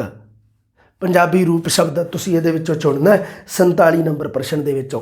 ਸਾਧਾਰਨ ਪੰਜਾਬੀ ਰੂਪ ਨਹੀਂਗਾ, ਪੰਜਾਬੀ ਰੂਪ ਹੈਗਾ ਸਧਾਰਨ, ਸਧਾਰਨ। ਆ ਦੇਖ ਲਓ ਫਰਕ ਹੈ ਦੋਨਾਂ ਦੇ ਵਿੱਚੋਂ। ਪੰਜਾਬੀ ਦੇ ਵਿੱਚ ਸਾਧਾਰਨ ਨਹੀਂ ਲਿਖਿਆ ਜਾਂਦਾ, ਪੰਜਾਬੀ 'ਚ ਸਧਾਰਨ ਲਿਖਿਆ ਜਾਂਦਾ ਹੈ। ਸੱਸੇ ਨੂੰ ਕੰਨੇ ਦੀ ਮਾਤਰਾ ਹਟਾ ਕੇ ਲਿਖਿਆ ਜਾਂਦਾ। ਪੰਜਾਬੀ ਰੂਪ ਨਹੀਂਗਾ ਇਹ, ਪੰਜਾਬੀ ਰੂਪ ਉਹ ਹੈ। ਹਿਮਾਲਿਆ, ਇਹ ਵੀ ਪੰਜਾਬੀ ਰੂਪ ਨਹੀਂਗਾ, ਹਿਮਾਲਿਆ ਨੂੰ ਪੰਜਾਬੀ ਵਿੱਚ ਲਿਖਿਆ ਜਾਂਦਾ ਹੈ ਹਿਮਾਲਾ। ਆ ਚੱਕੋ, ਆ ਸਹੀ ਹੈ। ਬਿਰਧ ਤਾਂ ਸਹੀ ਹੈ। ਯੁੱਗ, ਯੁੱਗ ਨੂੰ ਵੀ ਪੰਜਾਬੀ ਵਿੱਚ ਇਸ ਤਰ੍ਹਾਂ ਯੁੱਗ ਲਿਖਿਆ ਜਾਂਦਾ ਹੈ ਨਾ, ਯੁੱਗ ਤੁਸੀਂ ਦੇਖਿਆ ਹੋਣਾ, ਯੈ ਨੂੰ ਜੈ 'ਚ ਲਿਖਿਆ ਜਾਂਦਾ। ਸੋ ਬਿਰਧ ਆ ਜਿਹੜਾ ਇਹ ਸਹੀ ਹੈ, ਇਹ ਪੰਜਾਬੀ ਰੂਪ ਹੈ, ਬਾਕੀ ਪੰਜਾਬੀ ਰੂਪ ਨਹੀਂ ਨੇ। ਸਮਝ ਗਏ ਨਾ ਕਹਾਣੀ ਪੰਜਾਬੀ ਰੂਪਾਂ ਦੀ। 48 ਨੰਬਰ ਪ੍ਰਸ਼ਨ, ਜਾਤੀਵਾਚਕ ਨਾਮ ਸ਼ਬਦਾਂ ਦਾ ਬਹੁਵਚਨ ਰੂਪ ਹੁੰਦਾ ਹੈ। ਆ ਦੇਖੋ ਬਈ, ਤੁਹਾਡਾ ਜਿਹੜਾ ਭੇਡਾਂ ਸ਼ਬਦ ਹੈ ਜਿਹੜਾ ਆਇਆ ਸੀ, ਜਿਹਦਾ ਉੱਤਰ ਸਮੂਹਵਾਚੀ ਮੰਨ ਲਿਆ ਸੀਗਾ ਭੇਡਾਂ, ਉਹਦੇ ਪਿੱਛੇ ਰੂਲ ਦੇਖ ਲਓ। ਆ ਦੇਖੋ, ਭੇਡਾਂ ਸਮੂਹਵਾਚੀ ਨਹੀਂਗਾ, ਭੇਡਾਂ ਜਾਤੀਵਾਚਕ ਹੀ ਰਹੂਗਾ, ਆਮ ਨਾਮ ਰਹੂਗਾ ਜਾਤੀਵਾਚਕ। ਜਾਤੀਵਾਚਕ ਨਾਮ ਸ਼ਬਦਾਂ ਦਾ ਬਹੁਵਚਨ ਰੂਪ ਵੀ ਜਾਤੀਵਾਚਕ ਨਾਮ ਹੀ ਰਹਿੰਦਾ ਹੈ। ਵਿਆਕਰਣ ਦੇ ਨਿਯਮ ਇਹ ਗੱਲ ਕਹਿੰਦੇ ਹੈ। ਹੁਣ ਇਹਦੇ ਪਿੱਛੇ ਕੀ ਧਾਂਦਲੀ ਹੋਈ ਹੈ ਇਹ ਨਹੀਂ ਪਤਾ ਗਾ ਬਈ ਕਿਸੇ ਨੂੰ। ਇਹ ਪ੍ਰਸ਼ਨ ਹੈ ਜਿਹੜਾ ਇਹ 2018 ਵਾਲੀ ਰੀਟ ਦੇ ਵਿੱਚ ਇਹਨੂੰ ਭੇਡਾਂ ਕਿਉਂ ਮੰਨਿਆ ਗਿਆ? ਭੇਡਾਂ ਤਾਂ ਬਾਈ ਜਾਤੀਵਾਚਕ ਹੀ ਹੈ। ਭੇਡ ਸ਼ਬਦ ਹੈ ਜਿਹੜਾ ਇਹ ਜਾਤੀਵਾਚਕ ਹੈ, ਇਹ ਆਮ ਨਾਮ ਹੈ। ਭੇਡ ਸ਼ਬਦ ਜਾਤੀਵਾਚਕ ਨਾਮ ਸ਼ਬਦਾਂ ਦਾ ਬਹੁਵਚਨ, ਨਾਮ ਸ਼ਬਦਾਂ ਦਾ ਬਹੁਵਚਨ ਮਤਲਬ ਕੀ ਹੈ? ਰੂਲ ਇਹ ਹੈ ਵੀ ਜਾਤੀਵਾਚਕ ਨਾਮ ਸ਼ਬਦ ਹੈ ਜਿਹੜਾ ਉਸ ਦਾ ਬਹੁਵਚਨ, ਭੇਡ ਦਾ ਭੇਡਾਂ, ਬਹੁਵਚਨ ਰੂਪ ਕਿਹੜੇ ਵਿੱਚ ਬਦਲ ਜਾਂਦਾ ਹੈ? ਕਿ ਜਾਤੀਵਾਚਕ, ਕੀ ਸਮੂਹਵਾਚਕ, ਕੀ ਖਾਸ ਜਾਂ ਕੀ ਵਸਤਵਾਚਕ? ਜਾਤੀਵਾਚਕ ਨਾਮ ਸ਼ਬਦਾਂ ਦਾ ਬਹੁਵਚਨ ਜਾਤੀਵਾਚਕ ਵਿੱਚ ਹੀ ਰਹਿੰਦਾ ਹੈ, ਜਾਤੀਵਾਚਕ ਹੀ ਰਹਿੰਦਾ ਹੈ। ਇਸ ਕਰਕੇ ਭੇਡ ਦਾ ਭੇਡਾਂ ਬਣਾ ਲਓ, ਜਾਤੀਵਾਚਕ ਹੀ ਰਹੂਗਾ। ਜੇ ਤੁਸੀਂ ਕਹੋ ਕੁੱਤਾ, ਕੁੱਤਾ ਸ਼ਬਦ ਦਾ ਕੁੱਤੇ ਬਣਾ ਦਈਏ, ਠੀਕ ਹੈ, ਤੇ ਇਹ ਹੋ ਜਾਊਗਾ ਨਾ ਵੀ, ਬਿਲਕੁਲ ਨਹੀਂ। ਜੇ ਤੁਸੀਂ ਕਹੋ ਪੰਛੀ ਜਾਤੀਵਾਚਕ ਹੈ, ਇਹਦਾ ਅਸੀਂ ਪੰਛੀਆਂ ਬਣਾ ਦਈਏ ਤਾਂ ਕੀ ਇਹ ਸਮੂਹਵਾਚੀ ਹੋ ਜੂ? ਬਿਲਕੁਲ ਨਹੀਂ, ਜਮਾਂ ਹੀ ਨਹੀਂ ਹੁੰਦਾ ਨਾ। ਡਾਰ ਸ਼ਬਦ ਹੈ ਜਿਹੜਾ ਉਹ ਹੈ ਸਮੂਹਵਾਚੀ। ਡਾਰ, ਡਾਰ ਪੰਛੀਆਂ ਦੇ ਸਮੂਹ ਨੂੰ ਕਹਿੰਦੇ ਆ। ਡਾਰ, ਡਾਰ ਸ਼ਬਦ ਸਮੂਹਵਾਚੀ ਹੈ, ਪੰਛੀਆਂ ਸ਼ਬਦ ਸਮੂਹਵਾਚੀ ਨਹੀਂਗਾ, ਕਿਉਂਕਿ ਨਾਮ ਦਾ ਸੰਬੰਧ ਸ਼ਬਦਾਂ ਦੇ ਨਾਲ ਹੈ। शब्दां दी खेड है। भेडां शब्द नहींगा समूहवाची, इज्जड़ शब्द, जदों भेडां इकट्ठियां होण तां इज्जड़ कहा जाता है। ठीक है भाई, इज्जड़ शब्द समझ गए ना, कहानी नूं इज्जड़ शब्द कहने हैं। इज्जड़ मतलब की है भी भेडां दा समूह, इज्जड़ शब्द जिहड़ा समूहवाची है, पर भेडां शब्द जातिवाचक ही है। समझ गए ना कहानी नूं। जिवें विद्यार्थी का विद्यार्थियां बना दो, तुसीं कहो भी सर बहुत सारे विद्यार्थी हो गए ना, विद्यार्थी का विद्यार्थियां बनाता, ठीक है, तो हुण यह समूहवाची है? बिल्कुल नहीं। जमात शब्द समूहवाची है। जमात विद्यार्थी इकट्ठे बैठे एक जगह, समझ गए ना। भेडां का मतलब भी भेडां तां खिलरियां पईयां दुनिया भर ते कित्थे है, पर इज्जड़ शब्द का मतलब है भेडां इकट्ठियां एक जगह ते, उन्होंने समूह कहा जाता है।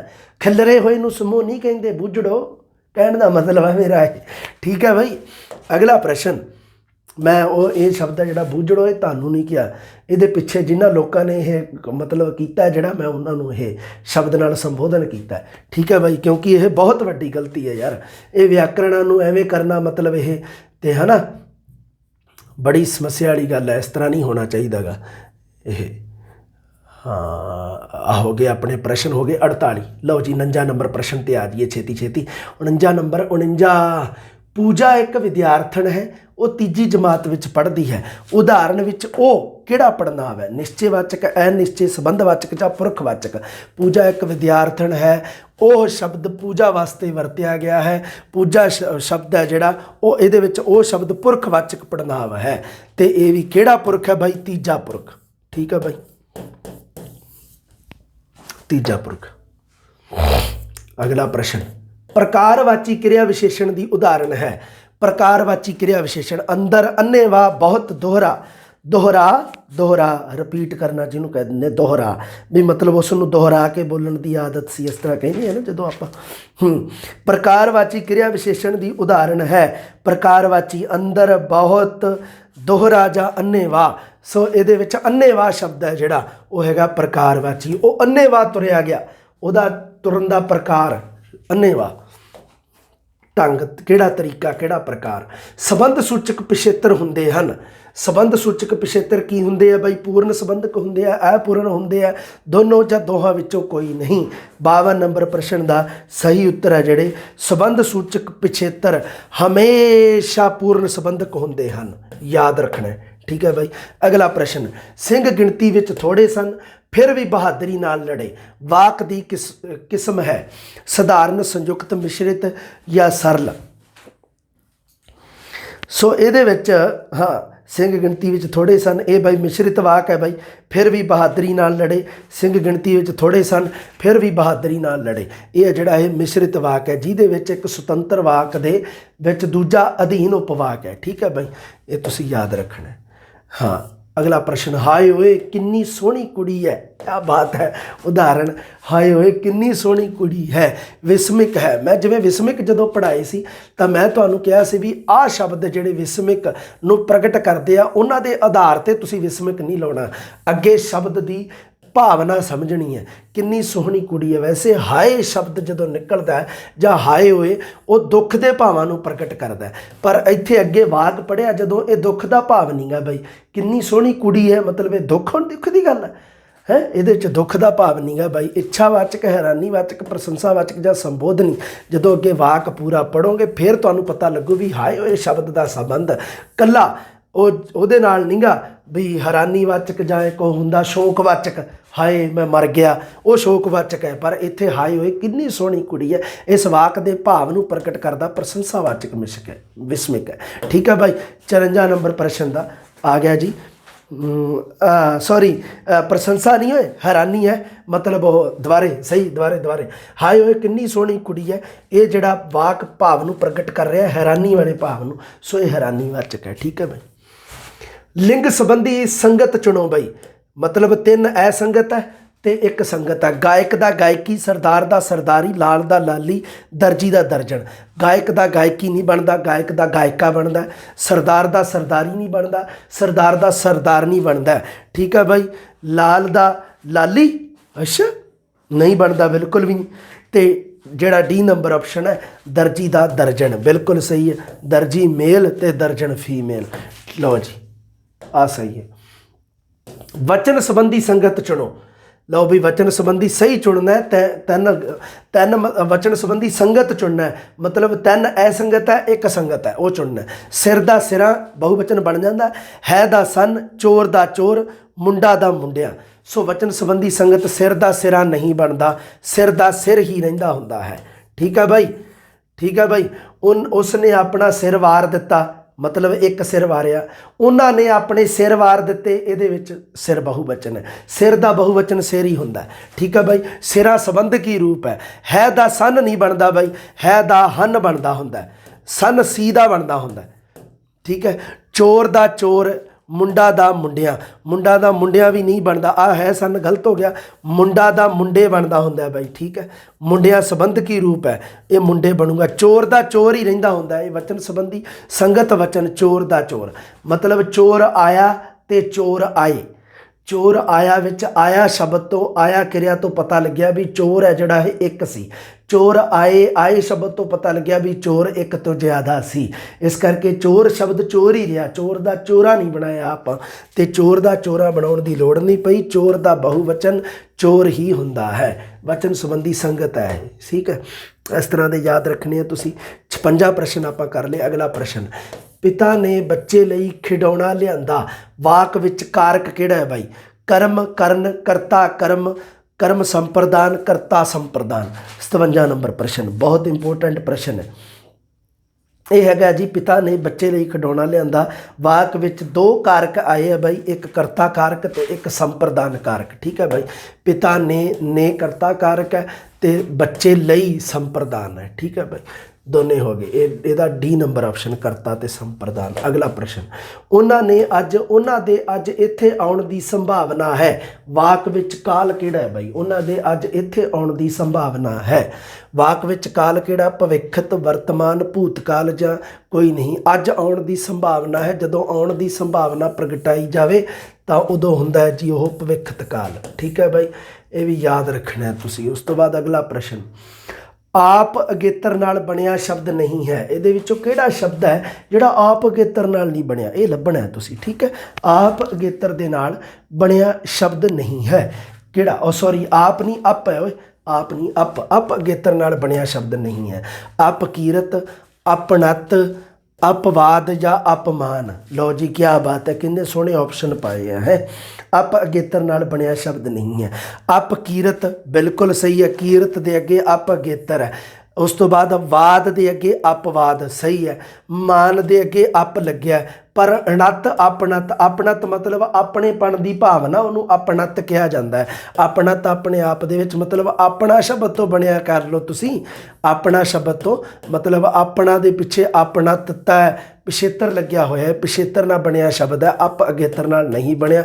बी नंबर ऑप्शन तुहाडा सही है। अगला प्रश्न, असंगत चुनो भाई, असंगत चुनो। वाकंश एक कारजी इकाई है, उपवाक एक स्वतंत्र इकाई है, वाक स्वतंत्र कारजी इकाई है या उपवाक कारजी इकाई है? ਇਹਦੇ ਵਿੱਚੋਂ ਤੁਸੀਂ असंगत चुनना है। वाकंश एक कारजी इकाई है भाई, बिल्कुल सही है। उस तो बाद वाक स्वतंत्र कारजी इकाई है, उपवाक कारजी इकाई है, तीनों कारजी इकाइयाँ है। वाकंश, उपवाक ते वाक तीनों कारजी इकाइयाँ, पर उपवाक स्वतंत्र इकाई नहीं गा। उपवाक ते वाकंश दोने स्वतंत्र इकाई नहीं है। उपवाक है जिहड़ा है वाक दे अधीन है उहदे, ते जिहड़ा वाकंश है वो उपवाक दे अधीन है, इस करके ये अधीन है। असंगत दे विच उपवाक स्वतंत्र इकाई नहीं गा भाई। आ प्रश्न आ सही ऑप्शन, सारे याद रख लियो। व्याकरण की शुद्ध ते प्रभावशाली वरतों मात भाषा के किहड़े उद्देश नाल संबंधित है? देखो क्या प्रश्न बनाया, व्याकरण की शुद्ध ते प्रभावशाली वरतों, ये मात भाषा के किहड़े उद्देश? मात भाषा के जिहड़े उद्देश है ना, कलात्मक, रचनात्मक, सोहजात्मक, कौशलात्मक, ये याद होने चाहिए। ये विचों प्रश्न बहुत बनते होंगे हैं। सो ये विचों व्याकरण की शुद्ध ते प्रभावशाली वरतों है जिहड़ी, ये मात भाषा के कौशलात्मक उद्देश नाल संबंधित है। ठीक है भाई। हुण किहड़ी चीज़ है जिहड़ी किहड़े उद्देश नाल संबंधित है, तुसीं याद रखनी है। क्रियाशीलता के सिद्धांत नूं संपूर्ण सिक्ख्या का बुनियादी महत्व किहने दस्सिया? इन्हें कहा भी क्रियाशीलता का सिद्धांत है जिहड़ा संपूर्ण सिक्ख्या का बुनियादी महत्व है। हर्बर्ट, बेलायड, रायबर्न या मॉरिसन। सो ये क्रियाशीलता के सिद्धांत नूं सिक्ख्या का बुनियादी महत्व दस्सण वाला ਆਪਣਾ ਬਾਈ ਹੈ ਜਿਹੜਾ ਉਹ ਹੈਗਾ ਜੀ ਰਾਏਬਰਨ। ਠੀਕ ਹੈ, ਅਗਲਾ ਪ੍ਰਸ਼ਨ, ਸੁਣਨ ਕੌਸ਼ਲ ਨਾਲ ਸੰਬੰਧਿਤ ਸਮੱਗਰੀ ਨਹੀਂ ਹੈ, ਇਹਦੇ ਵਿੱਚੋਂ ਕਿਹੜੀ ਹੈ ਜਿਹੜੀ ਸੁਣਨ ਕੌਸ਼ਲ ਨਾਲ ਸੰਬੰਧਿਤ ਨਹੀਂ ਗੀ? ਬੋਰਡ, ਰੇਡੀਓ, ਭਾਸ਼ਾ ਪ੍ਰਯੋਗਸ਼ਾਲਾ, ਬੋਲ ਲਿਖਤ। ਕਿਆ ਬਾਤ ਹੈ, ਬਹੁਤ ਸੋਹਣਾ ਪ੍ਰਸ਼ਨ ਹੈ, ਤੁਹਾਨੂੰ ਭੁਲੇਖੇ ਵਿੱਚ ਪਾ ਸਕਦਾ ਹੈ। ਸੁਣਨ ਕੌਸ਼ਲ ਨਾਲ ਸੰਬੰਧਿਤ ਬੋਰਡ ਨਹੀਂ ਗਾ, ਬੋਰਡ ਕੇਵਲ ਦ੍ਰਿਸ਼ ਕੌਸ਼ਲ ਨਾਲ, ਦੇਖਣ ਕੌਸ਼ਲ ਨਾਲ ਸੰਬੰਧਿਤ ਹੈ, ਸੁਣਨ ਨਾਲ ਨਹੀਂ ਗਾ। ਬੋਰਡ ਥੋੜ੍ਹਾ ਬੋਲਦਾ ਹੈ, ਅਧਿਆਪਕ ਬੋਲਦਾ ਹੁੰਦਾ ਹੈ ਬੋਰਡ 'ਤੇ ਲਿਖ ਕੇ, ਇਸ ਕਰਕੇ ਬੋਰਡ ਦਾ ਸੁਣਨ ਕੌਸ਼ਲ ਨਾਲ ਸੰਬੰਧ ਨਹੀਂ। ਰੇਡੀਓ, ਭਾਸ਼ਾ ਪ੍ਰਯੋਗਸ਼ਾਲਾ ਅਤੇ ਬੋਲ ਲਿਖਤ, ਇਹ ਤਿੰਨੇ ਸੁਣਨ ਕੌਸ਼ਲ ਨਾਲ ਸੰਬੰਧਿਤ ਸਮੱਗਰੀ ਹੈ, ਪਰ ਬੋਰਡ ਨਹੀਂ ਗਾ ਬਾਈ। ਉਸ ਤੋਂ ਬਾਅਦ ਅਗਲਾ ਪ੍ਰਸ਼ਨ, ਆਦਰਸ਼ ਬੋਲਚਾਲ ਵਿੱਚ ਸ਼ੁੱਧਤਾ ਤੋਂ ਕੀ ਭਾਵ ਹੈ? ਆਦਰਸ਼ ਬੋਲਚਾਲ ਵਿੱਚ ਸ਼ੁੱਧਤਾ ਕਿਹਨੂੰ ਕਿਹਾ ਜਾਂਦਾ? ਸ਼ੁੱਧਤਾ ਤੋਂ ਭਾਵ ਸੁਣਨ ਦੀ ਦ੍ਰਿਸ਼ਟੀ ਤੋਂ ਸ਼ੁੱਧ ਹੋਣਾ, ਉਚਾਰਨ ਦੀ ਦ੍ਰਿਸ਼ਟੀ ਤੋਂ ਸ਼ੁੱਧ ਹੋਣਾ, ਵਾਚਣ ਦੀ ਦ੍ਰਿਸ਼ਟੀ ਤੋਂ ਸ਼ੁੱਧ ਹੋਣਾ, ਜਾਂ ਸਾਰੇ ਸਹੀ ਹਨ? ਇਹ ਵੀ ਤੁਸੀਂ ਦੇਖਣਾ, ਬਹੁਤ ਸ਼ਾਨਦਾਰ ਪ੍ਰਸ਼ਨ ਬਣਾਇਆ ਹੈ। ਆਦਰਸ਼ ਬੋਲਚਾਲ ਵਿੱਚ ਸ਼ੁੱਧਤਾ ਤੋਂ ਭਾਵ ਹੈ ਉਚਾਰਨ ਦੀ ਦ੍ਰਿਸ਼ਟੀ ਤੋਂ ਸ਼ੁੱਧ ਹੋਣਾ। ਆਦਰਸ਼ ਬੋਲਚਾਲ ਵਿੱਚ ਉਚਾਰਨ ਦੀ ਦ੍ਰਿਸ਼ਟੀ ਤੋਂ ਸ਼ੁੱਧਤਾ ਤੋਂ ਭਾਵ ਹੈ ਵੀ ਸਾਡੀ ਜਿਹੜਾ ਉਚਾਰਨ ਦੀ ਦ੍ਰਿਸ਼ਟੀ ਤੋਂ ਬੋਲਚਾਲ ਹੈ ਜਿਹੜਾ ਉਹ ਉਚਾਰਨ ਦੀ ਦ੍ਰਿਸ਼ਟੀ ਤੋਂ ਸ਼ੁੱਧ ਹੋਵੇ। ਠੀਕ ਹੈ, ਸੁਣਨ ਦਾ ਤਾਂ ਮਤਲਬ ਹੀ ਨਹੀਂ ਹੈ ਨਾ, ਉਹ ਬੋਲਚਾਲ ਵਿੱਚ ਸ਼ੁੱਧਤਾ, ਬੋਲਚਾਲ ਵਿੱਚ ਸੁਣਨ ਦਾ ਨਹੀਂ ਗਾ। ਵਾਚਣ ਦਾ ਹੋ ਸਕਦਾ ਸੀ ਪਰ ਨਹੀਂ, ਬੋਲਚਾਲ ਦੀ ਗੱਲ ਕੀਤੀ ਆ, ਬੋਲਚਾਲ ਦੇ ਵਿੱਚ ਸੁਣਨਾ ਬੋਲਣਾ ਦੋ ਹੀ ਆਉਂਦੇ ਹੁੰਦੇ ਆ।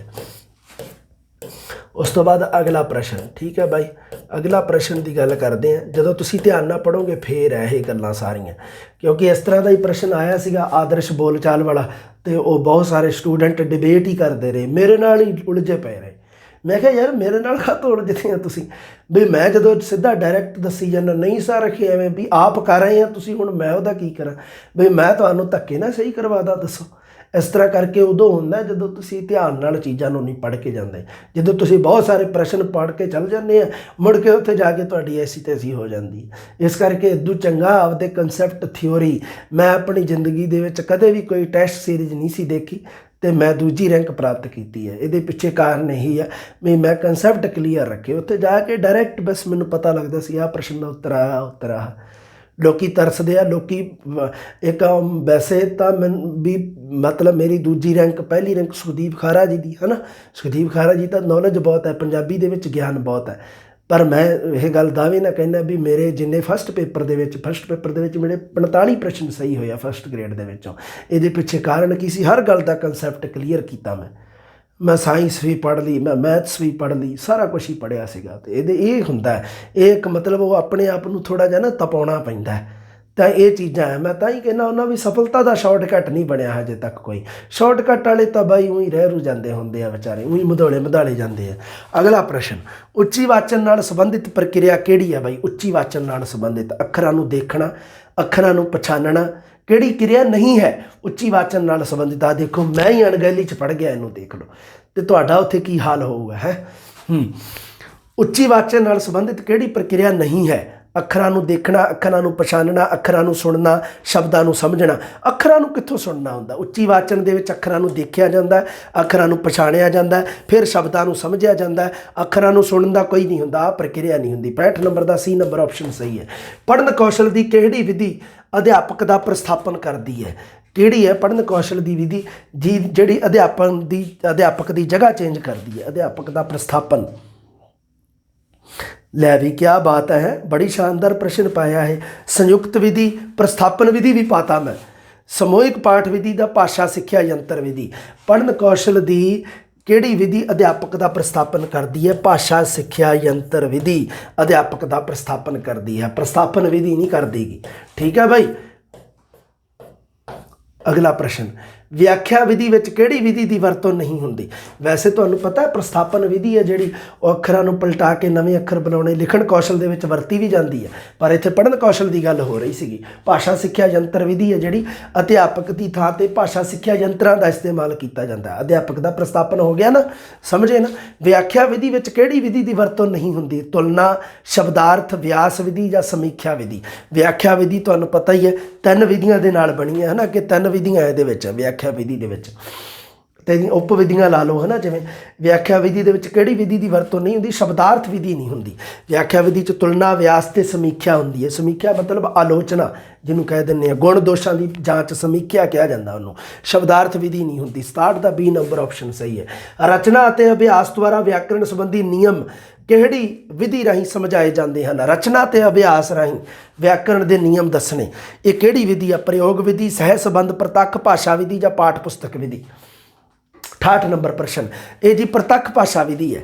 ਪ੍ਰਤੱਖ ਭਾਸ਼ਾ ਵਿਧੀ ਹੈ ਇਹ, ਠੀਕ ਹੈ ਬਈ। ਇਹ ਪ੍ਰਸ਼ਨ ਬਹੁਤ ਇੰਪੋਰਟੈਂਟ ਆ, ਬਾਕੀ ਤੁਸੀਂ ਪੜ੍ਹ ਲੈਣੇ ਆ, ਵਿਆਕਰਣ ਦੇ ਵਿੱਚੋਂ ਪ੍ਰਸ਼ਨ ਆਊਗਾ। ਭਾਸ਼ਾ ਪ੍ਰਯੋਗਸ਼ਾਲਾ ਸੰਬੰਧੀ ਗਲਤ ਕਥਨ ਕਿਹੜਾ ਹੈ ਬਾਈ ਦੱਸੋ? ਜਮਾਤ ਵਿੱਚ ਅਧਿਆਪਕ ਦੀ ਪੂਰਕ ਹੈ, ਵਿਵਹਾਰਿਕ ਸਿੱਖਿਆ ਦਾ ਸਿਧਾਂਤਕ ਰੂਪ ਹੈ, ਕਿਰਿਆਸ਼ੀਲਤਾ ਵਿੱਚ ਵਾਧਾ ਕਰਦੀ ਹੈ, ਅਧਿਆਪਕ ਦੀ ਸੰਚਾਰ ਸ਼ਕਤੀ ਵਿੱਚ ਵਾਧਾ ਕਰਦੀ ਹੈ। ਭਾਸ਼ਾ ਪ੍ਰਯੋਗਸ਼ਾਲਾ ਸੰਬੰਧੀ ਗਲਤ ਕਥਨ ਚੁਣਨਾ ਹੈ। 3 ਕਥਨ ਸਹੀ ਹੈ, 1 ਗਲਤ ਹੈ। ਅਧਿਆਪਕ ਦੀ ਪੂਰਕ ਹੈ, ਬਿਲਕੁਲ ਸਹੀ ਹੈ, ਅਧਿਆਪਕ ਦੀ ਪੂਰਕ ਹੈ। ਇਹ ਕਥਨ ਤਾਂ ਗਲਤ, ਮਤਲਬ ਇਹ ਕੱਟ ਗਿਆ। ਆਪਾਂ ਗਲਤ ਕਥਨ ਚੁਣਨਾ, ਆ ਤਾਂ ਨਹੀਂਗਾ ਬਾਈ, ਆ ਤਾਂ ਸਹੀ। ਨੂੰ ਕੀ ਹੋ ਗਿਆ? ਅੱਛਾ ਆਹ ਹੋ ਗਿਆ ਕਿ ਠੀਕ ਹੈ। ਵਿਵਹਾਰਿਕ ਸਿੱਖਿਆ ਦਾ ਸਿਧਾਂਤਕ ਰੂਪ ਹੈ, ਨਾ ਜੀ, ਸਿਧਾਂਤਕ ਸਿੱਖਿਆ ਦਾ ਵਿਵਹਾਰਿਕ ਰੂਪ ਹੈ। ਆ ਹੈ ਗਲਤ ਕਥਨ। ਕਿਰਿਆਸ਼ੀਲਤਾ ਵਿੱਚ ਵਾਧਾ ਕਰਦੀ ਹੈ ਜੀ, ਅਧਿਆਪਕ ਦੀ ਸੰਚਾਰ ਸ਼ਕਤੀ ਵਿੱਚ ਵੀ ਵਾਧਾ ਕਰਦੀ ਹੈ। ਇਸ ਕਰਕੇ ਆ ਤਾਂ ਸਹੀ ਹੈ, ਮਤਲਬ ਇਹਨਾਂ ਨੂੰ ਆਪਾਂ ਕ੍ਰੋਸ ਲਾਉਣਾ, ਤੇ ਆ ਤੁਹਾਡਾ ਗਲਤ ਹੈ, ਮਤਲਬ ਇਹਨੂੰ ਸਹੀ ਕਰਨਾ ਹੈ। ਠੀਕ ਹੈ भाई। लास्ट प्रश्न देवी और सज्जनों आपकी स्क्रीन पर ये रहा। मूल्यांकन की विशेषता नहीं है। मूल्यांकन एक निरंतर ते संक्षिप्त प्रक्रिया है, लचकीला हुंदा है, व्यक्तिगत हुंदा है। मूल्यांकन एक साधन है। 70 नंबर प्रश्न बहुत जरूरी है। मूल्यांकन निरंतर अते संक्षिप्त प्रक्रिया है। आ गलत है भाई। मूल्यांकन संक्षिप्त शब्द नहीं आता मूल्यांकन दे विच, व्यापक प्रक्रिया हुंदी है। मूल्यांकन एक व्यापक प्रक्रिया है, संक्षिप्त नहीं गा। देखो कितना बरीकी वाला प्रश्न है। निरंतर ते संक्षिप्त आ है भाई, इसकी विशेषता नहीं। लचकीला हुंदा है, व्यक्तिगत हुंदा है, मूल्यांकन साधन हुंदा है। ठीक है भाई।